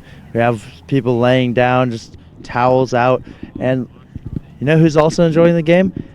Harrison of the ECU Pirates. He's been playing tremendous in goal. Yes. What have you seen out of him today? He's the entire package you could ask for a goalie. He's got the size, the physicality, and he's also got the hand skills, because you can see he's been deflecting several shots that I didn't think he would be able to reach, admittedly, but he uses that long wingspan. He manages to get everything out of goal so far. He's letting up, I don't think, any in the second quarter there. No, he did not. It is 4-3 in favor of this Pirates team, and Harrison's played outstanding. Parker Stanton also played very well in that first half. He's just one bad break, like two bad breaks actually. He had that one that he saved and then just slowly got pushed into the goal, and then he had that beautiful save on the doorstep, and then a beautiful rebound by ECU. And the face-off X continues to be a problem for this NC State team. You have to imagine that they got to do better on that, really. We saw how much it hurt them against Liberty, and it's really starting to hurt them in this game too. They've got to smooth that down and make sure that they start getting things working and running out of the gate off these face-offs, because they're not getting their offense rolling out of the gate.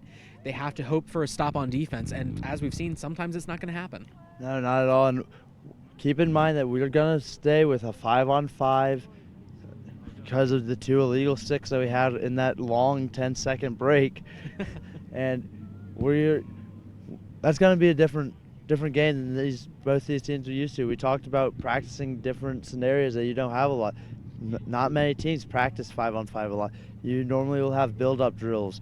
Start with 3 people in, and then you build 3-4, 4-4, 5-4, and so on. But you normally don't have just regular, hey, let's practice 5-on-5. Yeah. You normally just go 6-on-6, 5-on-6, your normal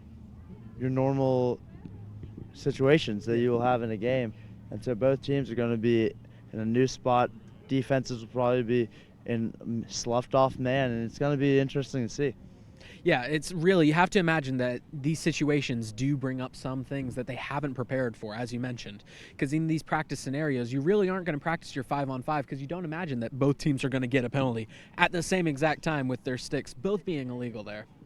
And what we need to see more out of this NC State team is better productivity on that face-off X. Like we talked on, we harp on it a lot, but it is still the heel of this NC State team because, like you said, they're not able to get it to their offense.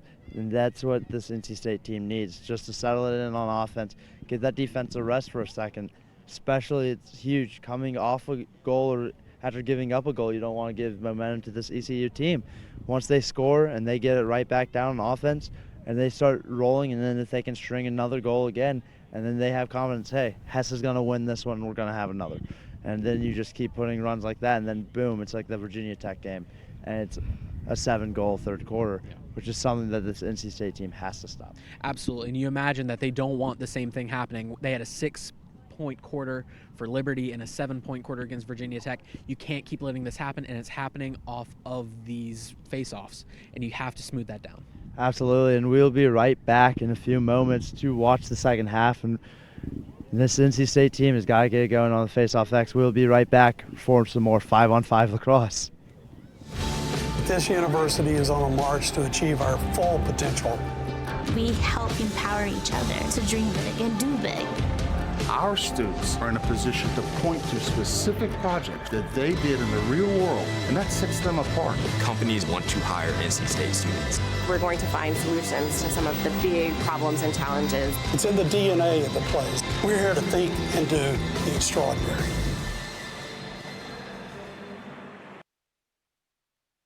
Anyone can fall victim to moving fraud. Know your rights and responsibilities. We had really signed off on a price, and that was about it. Without a signed written estimate, movers may try to charge more. They were charging us now $2,000 instead of the agreed upon $900. And may hold your items hostage until you pay. Not only had they roughly handled or mishandled, it seemed like they had purposely destroyed things. Visit protectyourmove.gov to download a free moving fraud prevention guide. Search for registered movers and view their complaint histories. Move with confidence. While most contraceptives are highly effective at preventing unwanted pregnancies, there is one foolproof method. Pairing socks with sandals has been scientifically proven to prevent pregnancy by deterring any contact with the opposite sex. Dad, we're grown adults now. Isn't it a little late to be having the talk or whatever this is? I know what you're thinking. What is international action star Ed Begley Jr. doing talking to his blossoming children about sex? Well, as a matter of fact, I'm saving the world. You said that we had to come home for an emergency. Do you know that one of the biggest threats to wildlife and their habitats is rapid human population growth? Please tell me you're done now. Do your part by showing young lovers all the tools they need to avoid intimate moments all together. You don't have to sit through Ed Begley Jr.'s sex talk to save wildlife. Just use contraception, support reproductive rights, and speak up for sex ed in schools. That's way better. Find out other world-saving tips at betterthaned.org.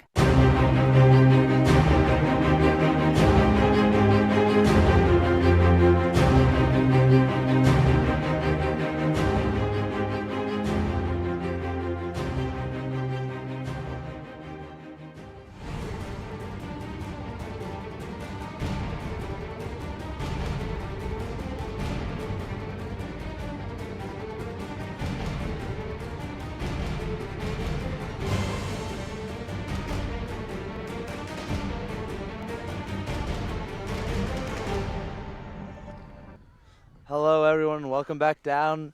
As halftime is starting to wrap up now, it's got a minute left, and we got Parker Sands getting shots on, getting warmed up here. Yep, absolutely.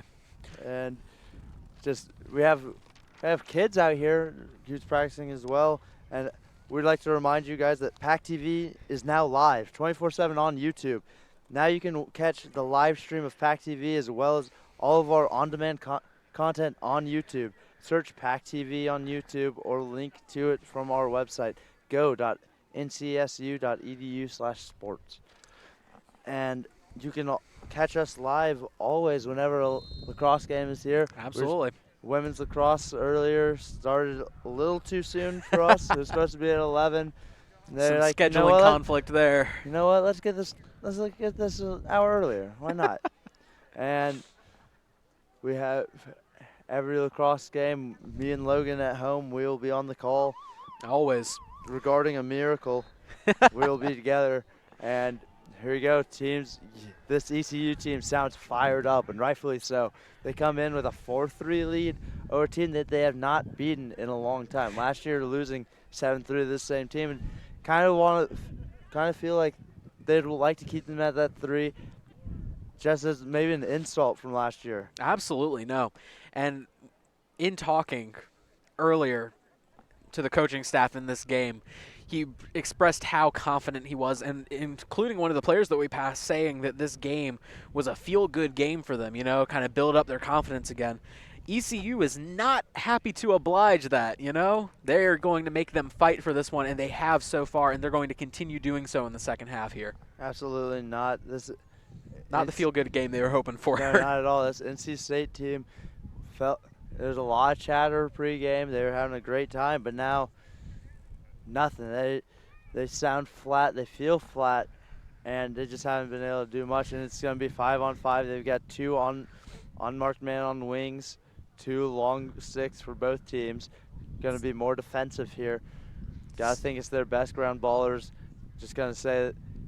And it's scooped out to number 30. And McOwen lost Hess there, and now he's going to be on Hess's hip, make sure he doesn't run away. And Hess gets away from him. Looks like he's got the jump on McOwen, and they're going to send him in, except for the man out of the box saunters in, just didn't realize. Did not have the speed that Hess there. No, he didn't even realize the opportunity he could have had, and that was Lombardi. Lombardi, more of a slow-it-down player.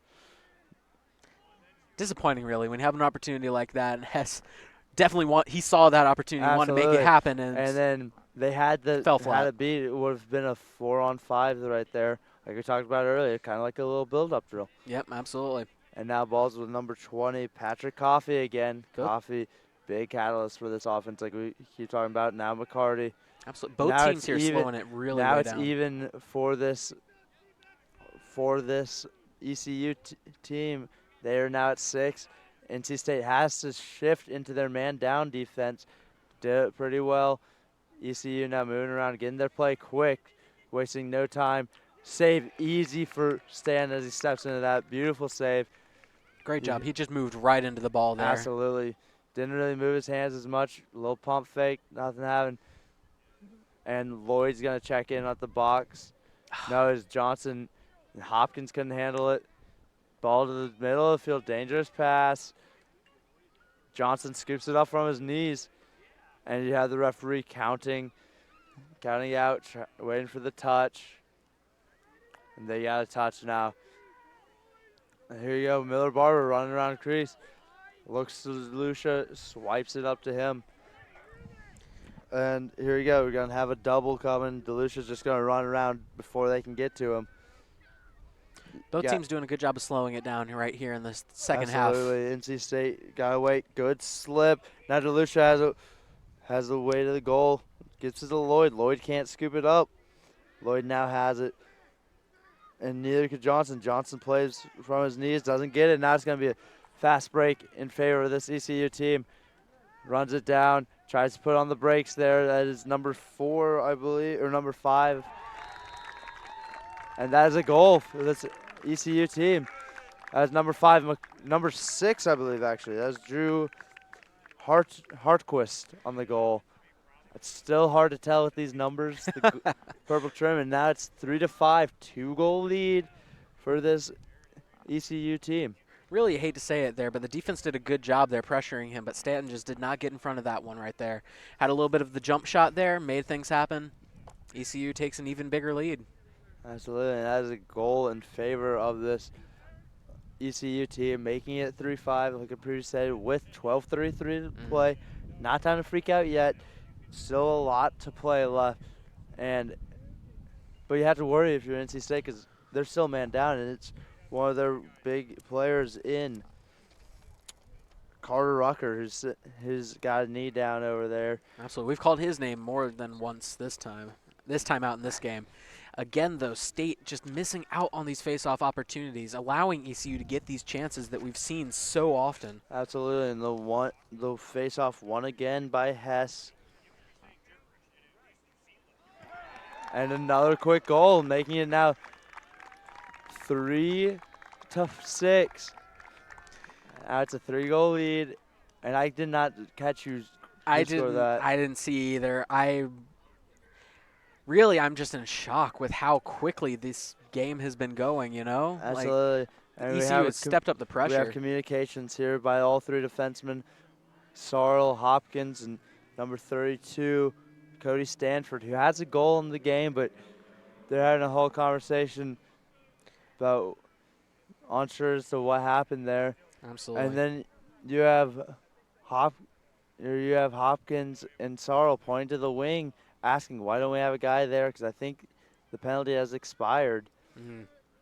No, they had full defense there. They just weren't able to make anything happen on the defensive end. And McOwen had it in the back of the stick, which is now illegal. Let's see. ECU we is are keeping now this at pressure even on. 6s. And it is 6-3 in favor of this ECU team. And ECU is looking really good right now. They are. Nothing like the. Really, this game resembles nothing that this feel-good game should have been. Although there were some murmurs from the team, about how they weren't as confident going into this game as they could be. You have to imagine the Liberty game kind of shook their confidence. Absolutely. There you go. Stand back on getting saves after letting up 3 in a row. 3 very quick ones to start this second half. Or two, Two. sorry. I Apologies. apologize. And Stan now at the clear. You hear the communication from Sorrell. Sorrell, lucky bounce there for him. The clears and passes just not doing well for State right now. Sorrell, good job there. Looks for a man. Gets it in Barber. Barber putting on the legs here. Ooh, looks like a little cross check to the neck, but he gets away. Man tried to match. He was waiting for a righty shot, and Barber felt it coming, so he had to switch lefty, and obviously he's a righty for a reason. Yes, absolutely. No, taking a shot with a lefty shot when you're used to the righty is going to hurt your chances and your accuracy. But really, Barber has not had the presence that he usually has on this offense. No, Lloyd more than carrying the load for this one right now. Speaking about carrying, Lloyd carries it around, nugged away there. Here you go. Ball's checked away. DeLucia now on the ground. Lloyd now trying to pick it up. Ball's almost popped in there. Ball's just all on the ground. You hear someone shout, clear the crease, which basically just means put the body on the ground. It doesn't matter. And that's going to be a penalty. That's going to be on Captain Miller Barber as number 26 runs it down. Here you go, 39. Barber knows what he's done. He's just going to go ahead and run to the box right now. He's checking out already. Barber cannot be happy right now. Ball scooted around. Gets a little skip pass there off the ground. And you hear Demarest yelling, press it, press it. Well, because especially with the penalty pending, once they finally get possession you don't want to give them a shot. Absolutely. You want to get this over with as soon as possible. Absolutely. Sorrell is giving them the business there with the stick. More stick checks, but number 17, Zachary Watkins. And ball's on the ground. Good interception right there. Good nug there by Stanford. And here we go, a slash for a minute. So we're going to have man up again for this ECU club. And ECU, really unorthodox. They don't like swinging it around and feeling out the defense, making them move and then starting their offense. They go straight into it. They want them settled in the box, which is very interesting. You never see that in high school, college, or professional lacrosse. It looks like they are taking advantage of the fact that they think they have State on their heels, and they've proven that they do because they've caught them off guard, especially with that last goal that they scored. Just the defense was not ready for their attack. No, not at all. And here you go. Now moving around. Now you have Lombardi calling for it. No one sees him. Moving around here. Lombardi looking for that skip pass. Not there. On the ground, trying to be hockeyed out by Stanford. Stanford on the whole ECU team. And it was Black playing with the free hand. And that was not Cody Stanford. That was number 33, Travis Hinshaw, playing great defense. Now Hinshaw's going to try to do it all himself. And ball got tipped back. Here you go. I think we're back at even. Ball's just going to be chucked to the corner. They have DeLucia now hustling for it. It's going to be him. And he almost comes up to the ground ball there. Ball's on the ground. Looks like he got tripped up a little bit. You hear people yelling, help him. And DeLucia, with the hustle there, gets it. And we're still man down. Beautiful play there. The shorthanded goal, to use a hockey term there. Beautiful play by DeLucia. The hustle that he had there to get that ground ball and find a cutting Johnson. Absolutely. Put him on the goal step. Johnson's using his speed to get inside really quick there and past the defense, you know. Trying to reduce this lead as much as they can now. Only down 6-4 at this point. Absolutely. That was very impressive there for this team. And they're still going to be man down, which is huge. If you're man down and you end up getting a goal out of the deal, cutting into this lead too, without your prolific scorer in Miller Barber, who's been muzzled. Yes, he's been very quiet this afternoon. And here we go. Face off now. Very quiet again by both teams. Feel like the momentum might start to shift. But, however, the face-off was lost. And Pryor now getting the hustle there. Pryor just going to look to move field and just dips it up, and no one was home. Did a good job using the long stick there. Absolutely. Good little check there. Moved down. Had the opportunity, but now it's going to go NC State ball. But they're not out of the woods yet. They still have to clear the ball. Absolutely, absolutely. No, and they've struggled with doing that, especially against Liberty last night. They're trying to swing the pendulum back in their favor right now, you know. So they're trying to get this in their advantage. And here we go. Barber checks back onto the field. And we have multiple men open. We got number 21, Schultz, going to stay back for the stick Hopkins there. Now Schultz is coming back over with Sullivan now. Just going to settle it in, try to get something going. Ball's now up to number 12, Rucker, now moved over to Andrew Lloyd. We have the number 1 midfield line in. And here we go. Attack from Max. That's DeLucia now. Try to get it.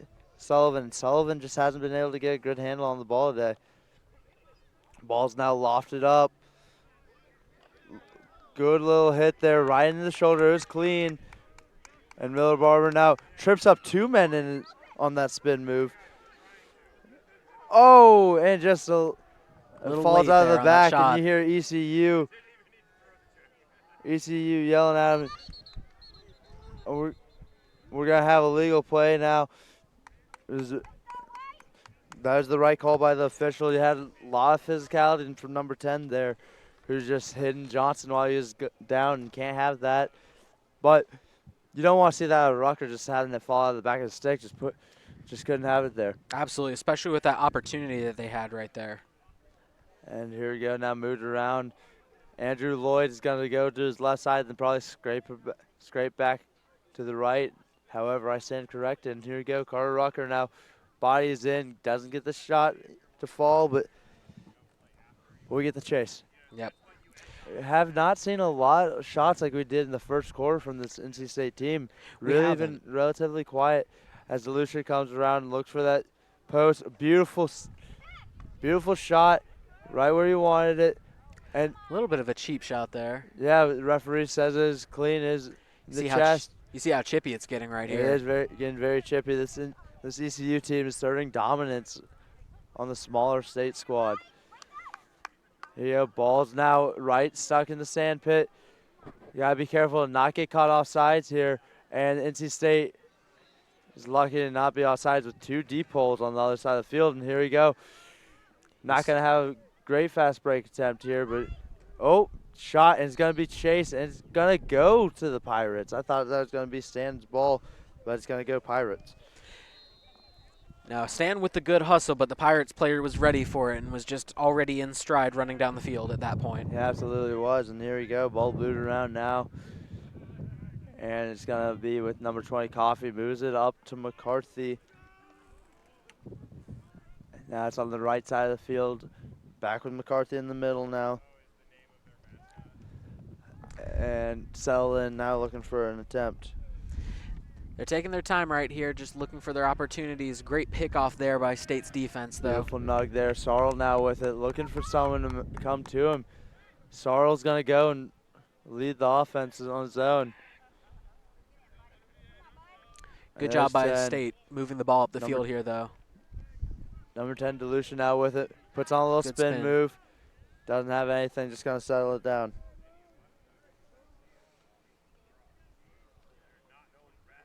Here we go, number 21. Scholes with it. Second midfield line. Scholes gets by.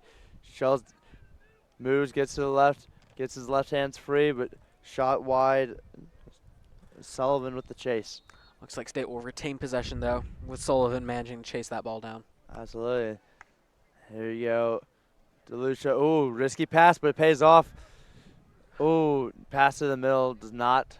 And it's going to be sat on by Harrison. They're staying with their big goalie in cage today. He's done a fantastic job so far, so why would you change at this point, really? Absolutely. We talked to their coach earlier. Christensen said, depending on how they're playing, you don't want to mess it up. And stands now out of the goal. Ooh, gets by. Flag is down. There's another one. Looks like it was going to be. Oh, beautiful pass. Hitting the back there. That's going to draw another. We're going to have 2 penalties here. 2 different players going to be forward. Number 39 comes up limping. Dropped his mouthpiece too. It looked like he knew exactly what it was. Now he's going to limp back. And here we go. Difficult to see. The ECU definitely being very chippy. You can't go 2-man down like this right here, though. Especially not when you have a lead like this, and you don't want to let it go, but they have been playing phenomenal in this penalty kill. They have, absolutely. And here we go, 4:22 left in the third quarter. 4-6 in favor of the Pirates team. And you hear the referee saying, wait till the whistle. Had one referee run all the way back. Park Sand now catching his breath in the cage in a squat position. And here you go. Miller Barber now moves it around.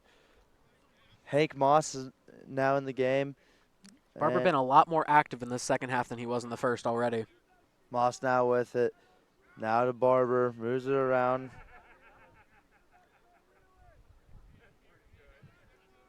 And here we go. Looks for the shot. Lloyd shoots it high. Now where you want to go. Right into the mitts of the keeper. And he's just going to chuck it down. Hopefully they can come up with it.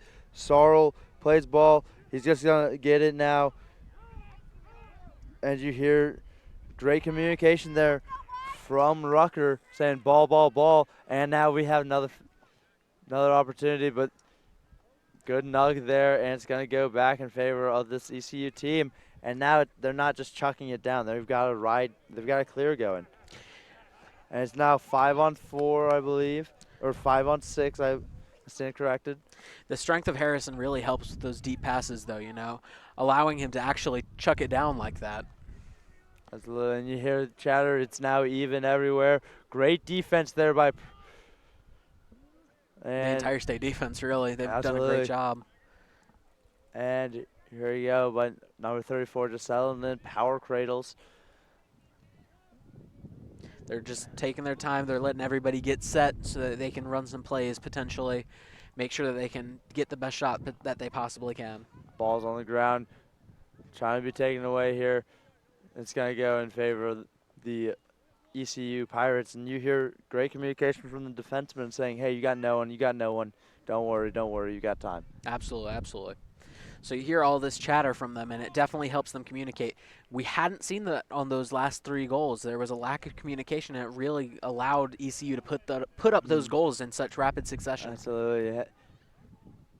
NC State is not the loudest, and ball just dribbled out. I think it got deflected on the stick, and down goes one of the defensemen. I think that was Sarl. Sarl back up to his feet, gets it. Risky pass there. Got a good hit. Ooh, barely keeps it in. Hopkins played the ball out of bounds. Can't really follow him there. At least it's not going to be an unsettled was Fast good. break to the goal. It was good hustle, and he managed to slow it down, so ECU has to take some time here instead of getting that fast break like they were looking at. Absolutely, and we have a timeout in favor of the Pirates, and this game really, ECU has the lead, but we don't know really who has the momentum right now. It feels like it could go any way, especially NC State could just get something going on offense. Absolutely, no, and they've done a great job so far with that. So anything can happen still. It's still a very close game, but, you know. It truly is. It truly is. It's still a lot of game left to play, you know, about 16 minutes left or so. Closer to 17, really. 17. But still, a lot of game left. Anything can happen within those 17 minutes. Absolutely. Here you have stick tracks going on now. Maybe it's going to be uneventful. Unsure. We had a lot of illegal sticks in that Virginia Tech game that we called. Absolutely. I don't think we'll ever have one with as many illegal sticks as that one had. I mean, seriously, there was something like 6. And that was in that eventful third quarter, I believe. It was. That's where it started out, yeah. Virginia Tech taking advantage of those man-down situations every single time down there. And here you go. Huddle's now breaking. Yep. And just take another opportunity real quick to remind you that PackTV is now live 24/7 on YouTube. Now you can check the live stream of PackTV as well as all of our on-demand content on YouTube. Search PackTV on YouTube or link to it from our website, go.ncsu.edu/sports. Now catch all of our good stuff and many more from our comrades here at the station. Absolutely. And one of those great shows that we have is Over the Boards. And don't forget to come check that out on Monday at Moe's Southwest Grill at 6 o'clock for the final Over the Boards with Mike Gazzilio. And it's the last one of the season. Yep. Relive the 2017-2018 hockey season. Ask questions and meet some players tomorrow night, 6 p.m. in Moe's in Cameron Village. Absolutely. It's a great opportunity to cap off such an amazing season. Went to the tournament. Not quite the result we wanted, but, you know, still a good season, good finish. Absolutely. Exciting for the future. Absolutely. And here we go. Now ball's going to be carried around. ECU had a play drawn up. Have to believe. And here we go. Now with McCarthy. Move down. Back with McCarthy. Quick. It looks like a man-up play for the most part. Just quick movement, which is something that lacrosse teams will do. They'll just use their man-up play in times of need, even if it's even. It looks like, yeah, they're trying to use the speed because they were able to beat State several times with their straight-up speed and confusion with their passes. So it looks like they're trying to do something similar to that before they settle down. Now we have a 1-4-1 here. Defense has to be wary of the man back at X. They're going to attack from X. Cody Stanford on him now. Good defense.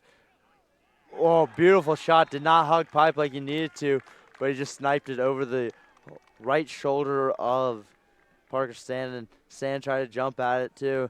Didn't get it. Really, he had an opportunity there to save it, but it really was a great shot. I can't fault Stan too much because of that underhanded, just straight up into the top back of the net. It's very difficult to save right there. Absolutely. That was very tough for Stan.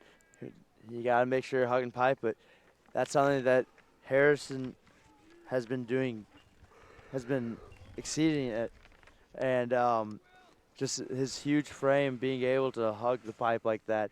Absolutely. And not, if you're going to hit over his top shoulder, it's going to be phenomenal. No, and Stanton's defense has really just been he's done an okay job thus far, and he's the goalie, obviously, being stuck with through this coaching staff, through all of the troubles that he's had in recent games. Absolutely. And here you go. NC State now. No, and the big difference between these two goalies, though, being stature, because Parker Statton's sitting here at 5'10", or 5'11", apologies. Probably 5'10", honestly. Yeah. I remember I used to tell coaches, they'd be like, how tall are you? I go, 5'10". I'm sitting at a lucky 5'8". On a good day. Oh, yeah, absolutely. Great nug there by Johnson, and he takes it the other way, but proceed, please. But with Parker Statton having that 5'11", 170-pound frame versus the 6'3", 275 frame of Marcus Harrison, forces them to play very differently. Staten struggling occasionally with his presence in the net. As you noticed, he struggled with hugging the rail right there, making sure that he can't get it past him, whereas Harrison uses the rail to his utmost advantage. Turnover, and that will end the quarter. It'll be 4-7 going into the fourth quarter in favor of these Pirates team. One more than the final total from last year, but Absolutely. yeah, I think NC State's got to get it to Barber. Got to get something going. They don't have time to have turnovers the entire time now. No, not anymore. And that will do it for this quarter, and we'll be right back as the fourth quarter gets underway. This university is on a march to achieve our full potential. We help empower each other to dream big and do big. Our students are in a position to point to specific projects that they did in the real world, and that sets them apart. Companies want to hire NC State students. We're going to find solutions to some of the big problems and challenges. It's in the DNA of the place. We're here to think and do the extraordinary.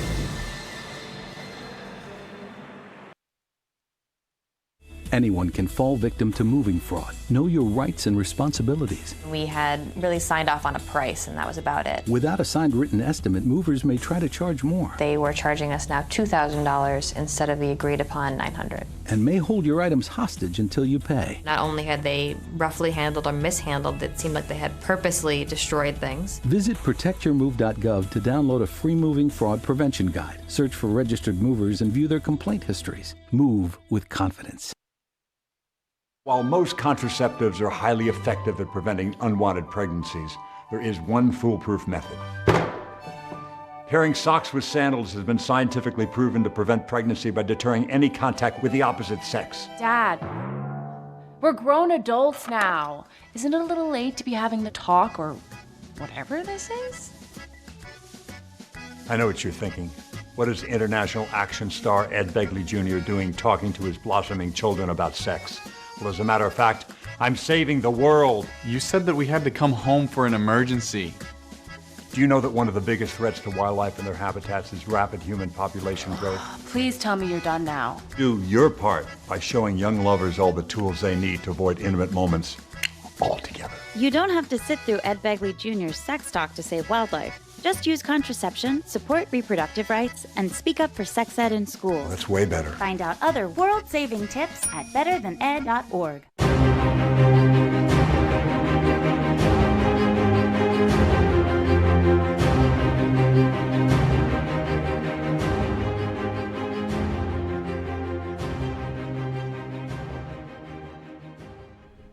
Welcome back down for the final quarter of action on sunny Lower Method Field. Still no clouds in the sky. Unbearably hot because of the sun just bearing down on us right now. Absolutely, and unbearably hot is this face-off man for ECU. Garrett Hess has been playing phenomenal, doing really well against Will McOwen. Haven't seen any Hank Moss on the face-off X, and there's another win. Oh, spoke a little too soon. Ball still on the ground. Almost I believe that's technically a win, but it's picked up by Will. Will gets it to Devin Johnson, runs off, and big time there. Might have technically lost the face-off, but they still get the ball. If you wind up with the ball, I think you really should count that as a victory in your book, you know? Absolutely. It might not be great in the stat book, but all that matters is getting it on the offensive side. Now you got your number one midfield line in, led by Andrew Lloyd. And he moves it around. Andrew Lloyd, normally in a number 1 jersey, has been wearing number 31 pretty recently. And it suits him pretty well.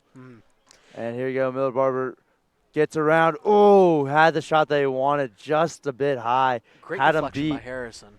Had him beat a little high, hit the bottom of the post, and flew upwards. That's exactly where he wanted that shot. He knew where he was going to beat him. And just nice little post up and slipped around the defenseman there. Here you go, Sullivan gonna carry it around. Very quick, kind of like a cat, just quick direction change. Ooh, turnaround shot like Kobe, a little fadeaway with the kick, making it now 5-7. Sullivan's now getting that muzzle off of him too. He's been very quiet. Finally get to call his name in a good light, as he hasn't been able to handle it pretty soon. But what I love out of this ECU team is they're all checking each other. Hey, You did good. Not really your fault. That was a beautiful shot. Right into the sand. Harrison thought it was going to be a higher bounce, and he wasn't ready for that low sand bounce. No, and you saw Harrison stick out his leg, just a last-ditch effort to try to block it however he could. But really, it hit that sand, and that sand really does make the spin on the ball very different, and so it just managed to spin right past him into the net. Absolutely. And a big thing here is if the NC State team can win this face-off, keep that momentum building, because they got that goal off of a face-off win. And absolutely. Ball's down now, and it looks like it's going to go in favor of the Pirates. Hess with it, now moves it back. Not a clean pass. And you The hear Pirates hollering. communicating a lot. Oh, beautiful play here. Run down the middle of the field is the Pirates midfield man. Now down to number 6. Text becoming even harder to read as the sun gets higher in the sky. Absolutely, that's Drew Hardquist with it, number 6. Ball's now moved around. It's going to be settled in by this Pirates team, which is big. Stopping the momentum from NC State early. Absolutely. No, and you have to imagine that State really wants to slow it down because they've succeeded on defense when things are slow. Absolutely. Here you go. Ball on the field. In the way. Can't start. That's a safety hazard. And here you go. Now we're going to start it up again. Got Hardquist with it. ECU is fired up over there. Their bench is really into it. Oh, a behind-the-back shot by number 42, Jared Bloom, who's one of the players that Coach Christensen told us about, who would be a big part of this team. He's probably their top attackman. Haven't called his name as often as I thought we would going into this game, but he still has had an impact on this offensive side. Not at all. You hear a lot of chatter from the ECU. Coach waving at him or something. And ball had the pass, didn't get it, got hit, and there's a penalty flag now down. Feels like it got called on by the players. Little bit of a late flag there, yeah, indeed. What? Yep, and it's going to be a penalty. He's just waving off the flag. It's going to be even. It's just going to be a flag is now waved off as just an interference call, so it's going to be 6-on-6, but it goes back to the Pirates, which is still big. Absolutely. No, and this Pirates team, you can just sense the energy coming from them. State really, their bench just isn't in it if you can feel the energy. ECU is cheering, they're hollering, they're looking for those calls. State is much more quiet and demure when these things happen. Absolutely. It felt like it was going to be a different State team. I thought they were going to come out with a lot of firepower, but I think this is something that they weren't expecting. They were not expecting to be down like this. Not to this ECU club. No, they had a lot of confidence, and especially a lot of that goes back to the fact that they hadn't lost to ECU before.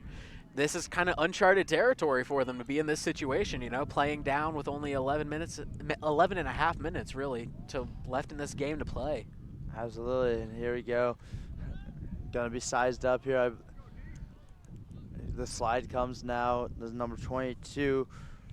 Morgan Thomas on the drive, now moved down. It's going to come from X. It's going to be a two-man game with Coffee, and I believe that's McCarty. McCarty now curls it around. Now it's going to be flipped on the total opposite side. Now ball with Thomas, moved around. I believe that's McCarty. Still can't really tell. It's either McCarty or number 6, Drew Hartquist. Still can't tell, and it is Hartquist now sizing up the short stick, D-Mitty. Hartquist has done a great job facilitating for his team. Absolutely, so far ball's bounced off.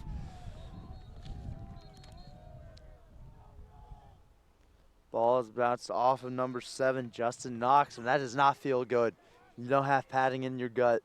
Only goalies have the chest pads. Absolutely. Here this is some good cat and mouse game. Ooh, there's the goalie you needed there. The cutting Hartquist 5-hole, and he's fired up. Hartquist is fired up right now. That was a beautiful goal. Jack Sartle can't believe it. Stick on his head, stressed out, almost surrender Cobra position. It is 10:30 left in the quarter. 5-8, in favor of this ECU team. every single time you think that NC State might make a run back in this game and bring it back, ECU answers with a goal of their own, keeping this 3-goal lead right now and just keeping them at arm's reach, you know? Absolutely. And you gotta think ECU has really come out. They knew that they were probably the ugly stepsister in this in this conference, powered by three powerhouses in NC State, USC, and Clemson, and felt disrespected and wanted to come out to NC State in front of a lot of fans that are bleeding purple, and they're showing right now why they should be taken seriously. And it's going to go, another ground ball goes back in favor of the Pirates, and Pirates can feel this upset brewing. Absolutely. No, and they're looking for it. They're ready for it. They came into this hungry, and it's shown. Absolutely. That they really want this win. And honestly, they're showing that they want it a little bit more than this NC State team. That shot almost going off the post right there. And the frustration brewing over for this NC State squad. The ball was withstanding a legal man pushed into the crease and just goes back to Hartquist and this ECU Pirates team. Really, State can't afford to let that happen. You know, you still have 9 minutes and 45 seconds remaining. You still have an opportunity to make this game work. You can't have dumb fouls like that where you just push a guy out of frustration. Absolutely not. It is very demeaning to the team. And there you go. Good double here. You got it. Great job. Just looking for something to do right now. Yeah, Lombardi couldn't find a man to get it to. Just the double went away, and now here we go. Jared Blum, number 42, sizes up Johnson. This is the matchup that they want. They have a short stick. They switch. Ball skips. You hear the fire call.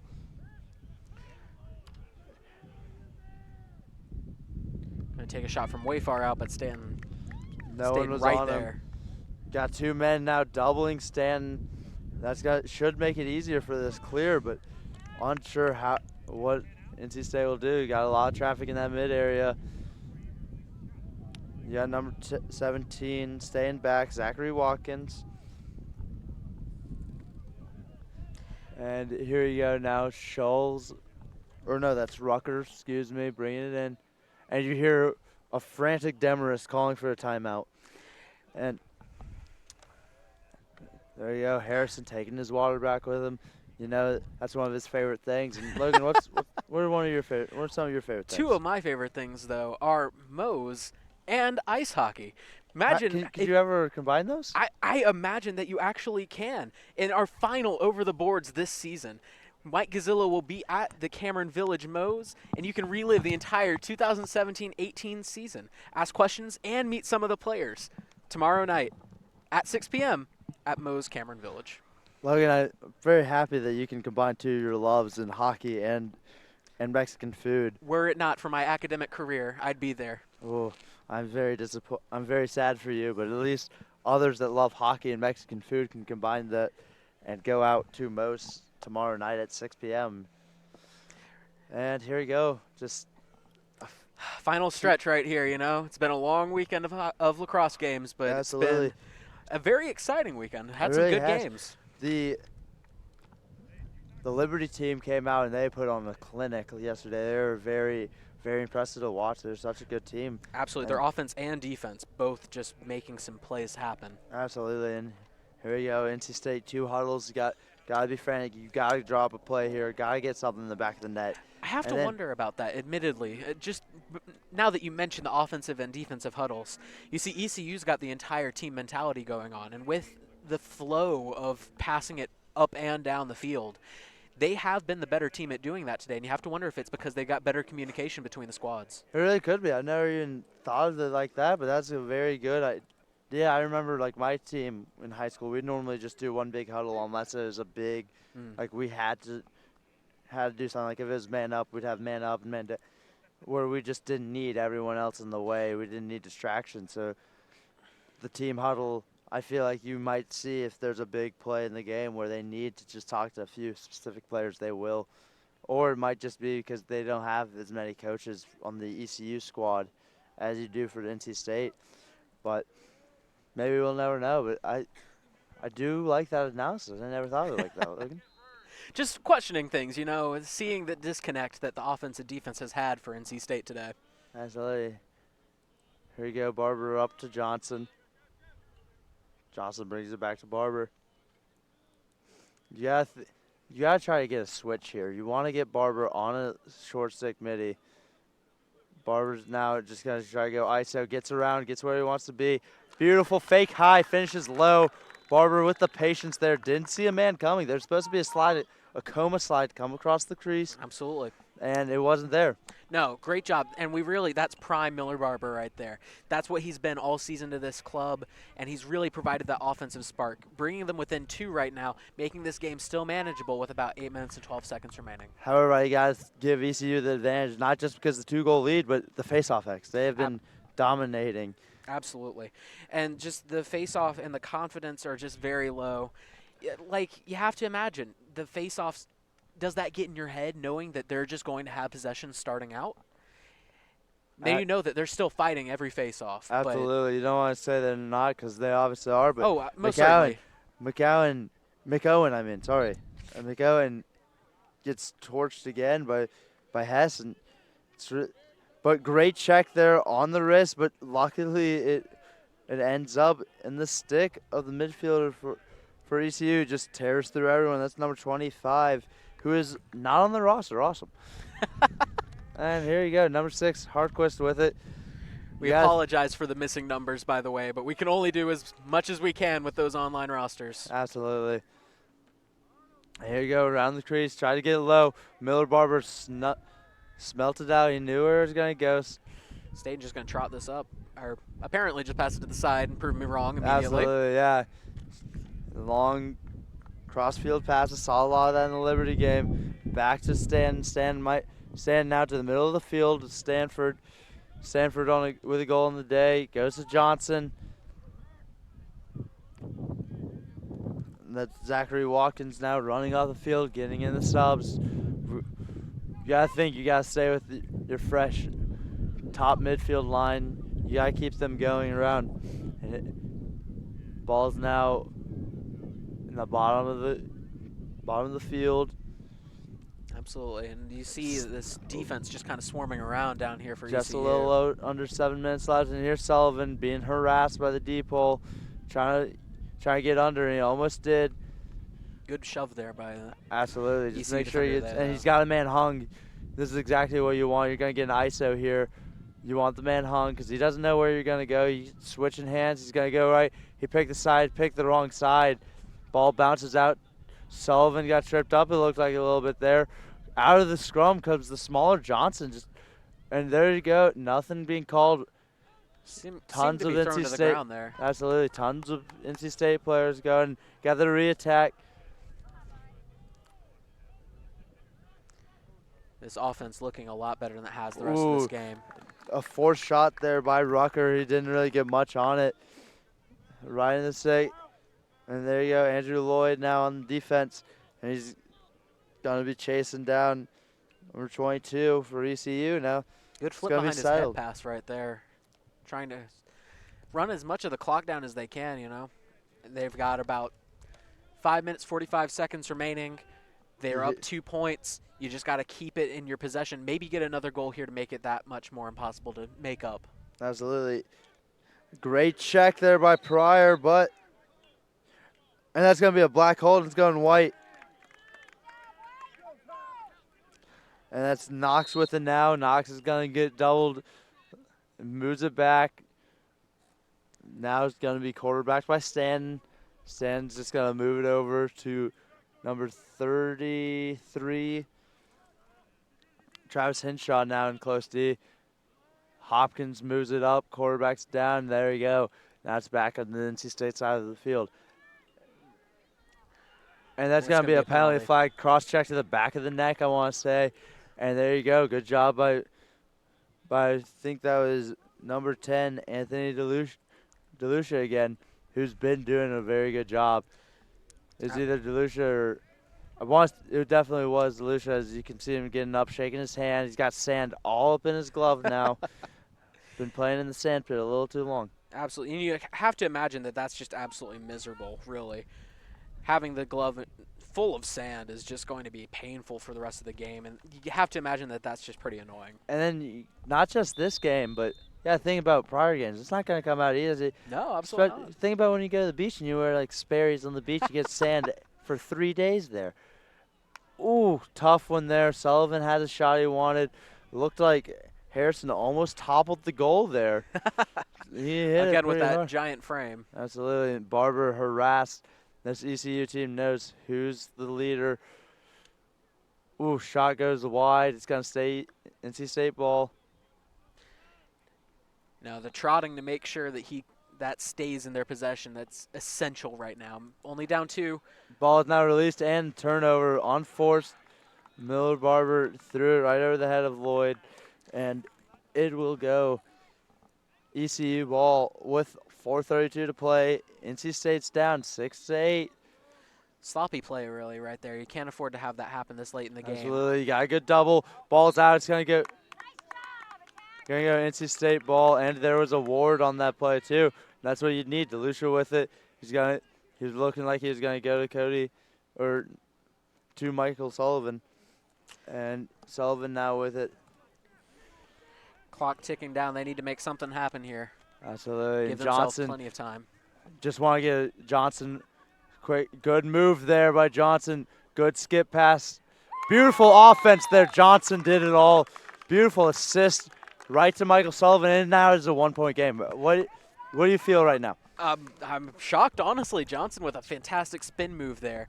Just juked his defender out of his shoes, really. Broke his ankles. A move we'd see more on a football field or a basketball court, really. Just breaking his ankles, really, and finding the open man.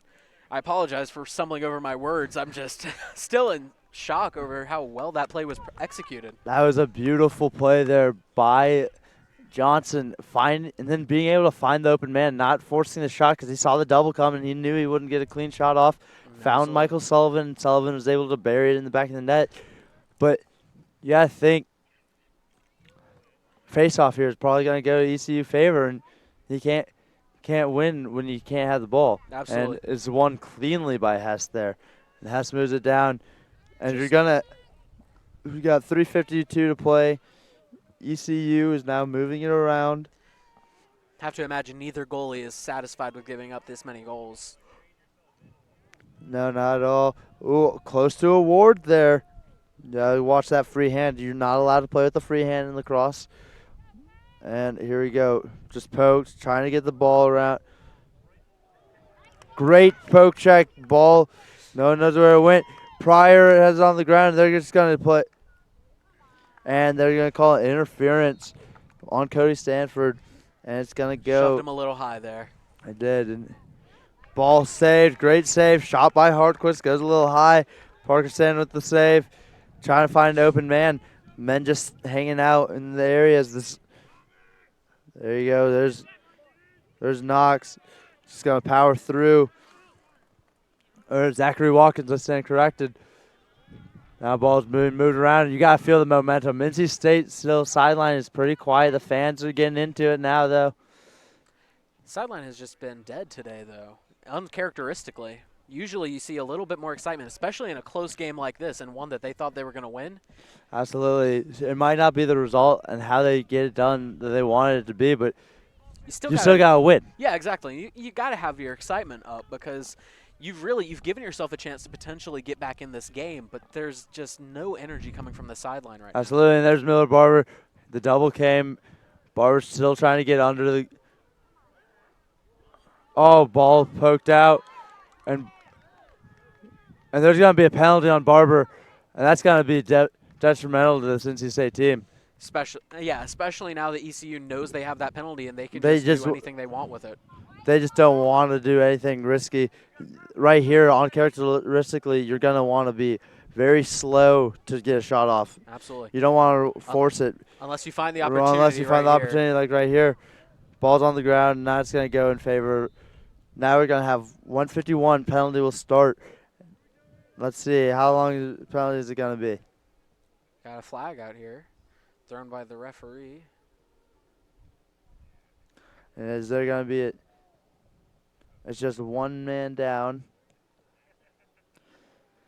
I did not see how long. I think it might have been a slash. So that if that's a minute, it will be released at 51 seconds, and if it's not, it will be released a minute 21 seconds. But that's still huge because this ECU team will have to keep it in the box, I believe.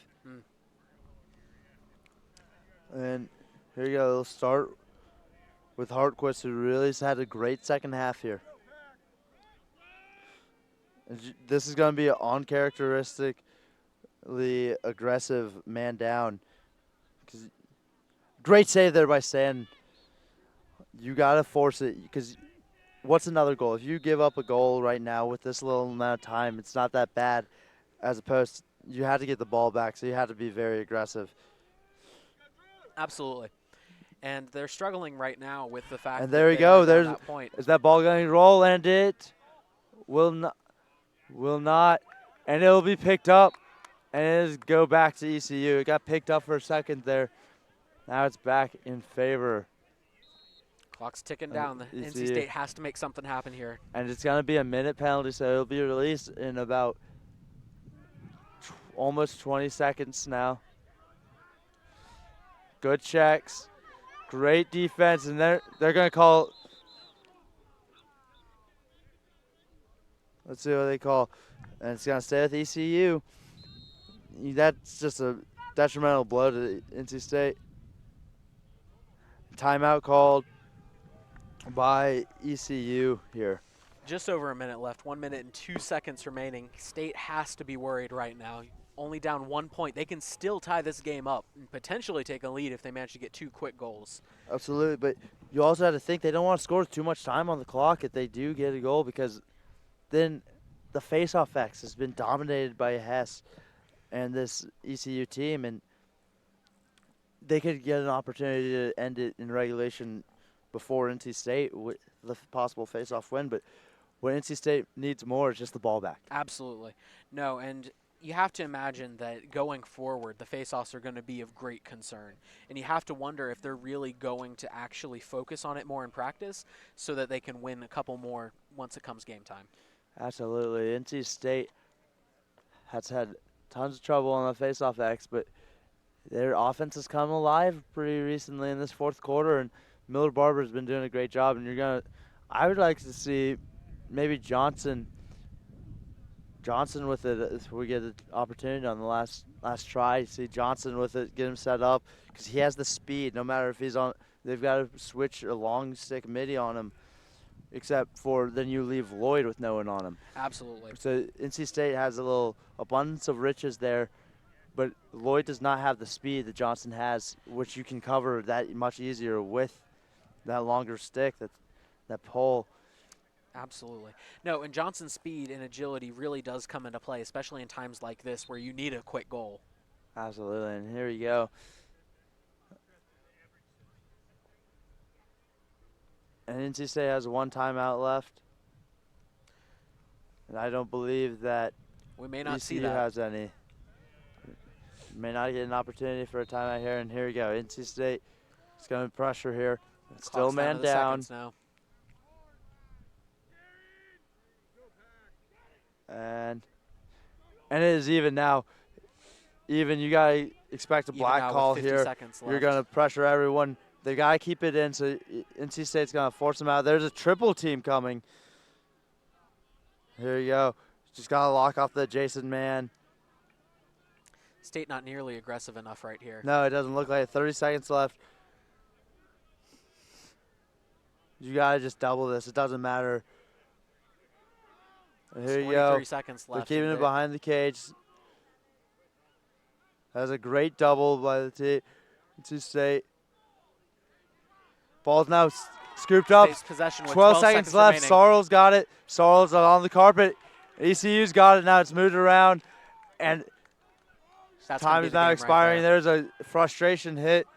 And that is the game. ECU beats NC State 8-7 in Lower Method Field, as NC State joyous jumping, dogpiling on their team.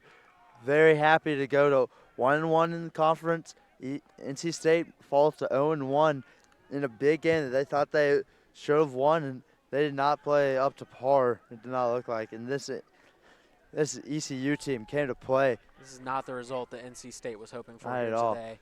And we'll be back in a few minutes to wrap up and give you a conclusion of the game. This university is on a march to achieve our full potential. We help empower each other to dream big and do big.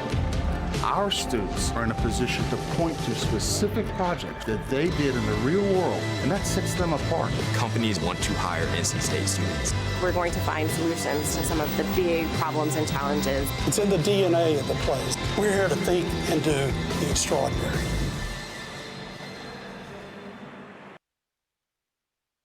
Anyone can fall victim to moving fraud. Know your rights and responsibilities. We had really signed off on a price, and that was about it. Without a signed written estimate, movers may try to charge more They were charging us now $2,000 instead of the agreed upon $900. and may hold your items hostage until you pay. Not only had they roughly handled or mishandled, it seemed like they had purposely destroyed things. Visit protectyourmove.gov to download a free moving fraud prevention guide. Search for registered movers and view their complaint histories. Move with confidence.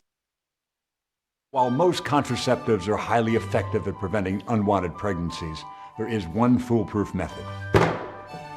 Pairing socks with sandals has been scientifically proven to prevent pregnancy by deterring any contact with the opposite sex. Dad, we're grown adults now. Isn't it a little late to be having the talk or whatever this is? I know what you're thinking. What is international action star Ed Begley Jr. doing talking to his blossoming children about sex? Well, as a matter of fact, I'm saving the world. You said that we had to come home for an emergency. Do you know that one of the biggest threats to wildlife and their habitats is rapid human population growth? Please tell me you're done now. Do your part by showing young lovers all the tools they need to avoid intimate moments altogether. You don't have to sit through Ed Begley Jr.'s sex talk to save wildlife. Just use contraception, support reproductive rights, and speak up for sex ed in schools. That's way better. Find out other world-saving tips at betterthaned.org.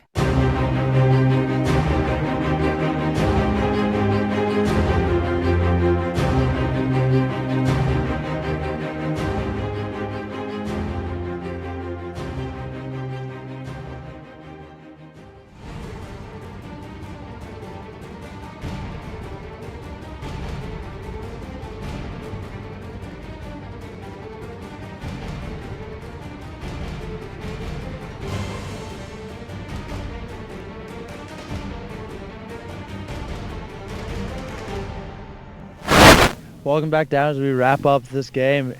ECU wins this one 9-8. Big game for the Pirates, going to 3-2 on the season. NC State now falls to 1-5. Not where you want to be, especially when you lose your first conference game. So, like we talked to Coach Demarest, you can go 4 and whatever and still make the tournament if you win the right 4 games, and they lost one of the 4 games that they need to win.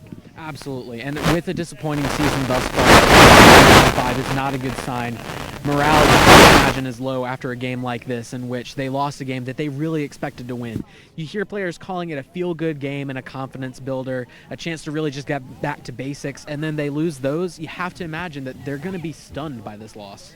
Absolutely, and ECU just played phenomenal. They did not look like the underdog at all. They looked like the better team the entire game up until that fourth quarter where NC State really hit a stride, but the tail of the second half was Hartquist. Hartquist played phenomenal. Number 6 for the ECU team.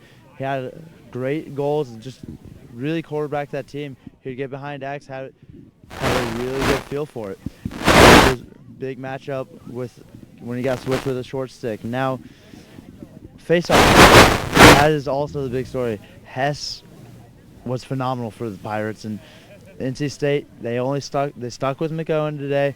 No Moss, but doesn't matter. Same result as yesterday. Big game in that column.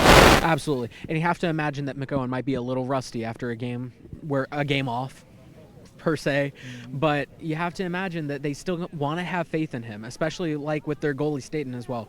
You have to imagine that they want to believe in them, but at this point in the season, you need to look at making some changes potentially. Absolutely, but they want to keep that confidence in McOwen because he is just a freshman. He's getting better as it goes. Stan, however, a senior, you don't want to turn your back on a senior leader like that, and he's been playing phenomenal. he played phenomenal today, I mean to say.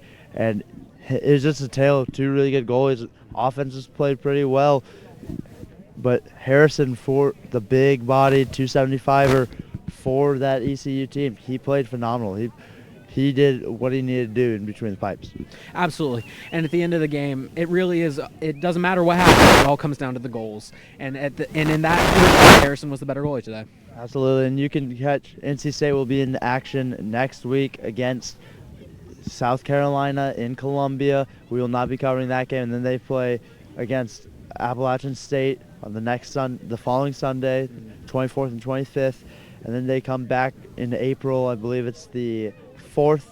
We'll have men's and women's lacrosse streaming on PackTV. And for PackTV, I'm Sam Harding, and this is Logan Ward signing off.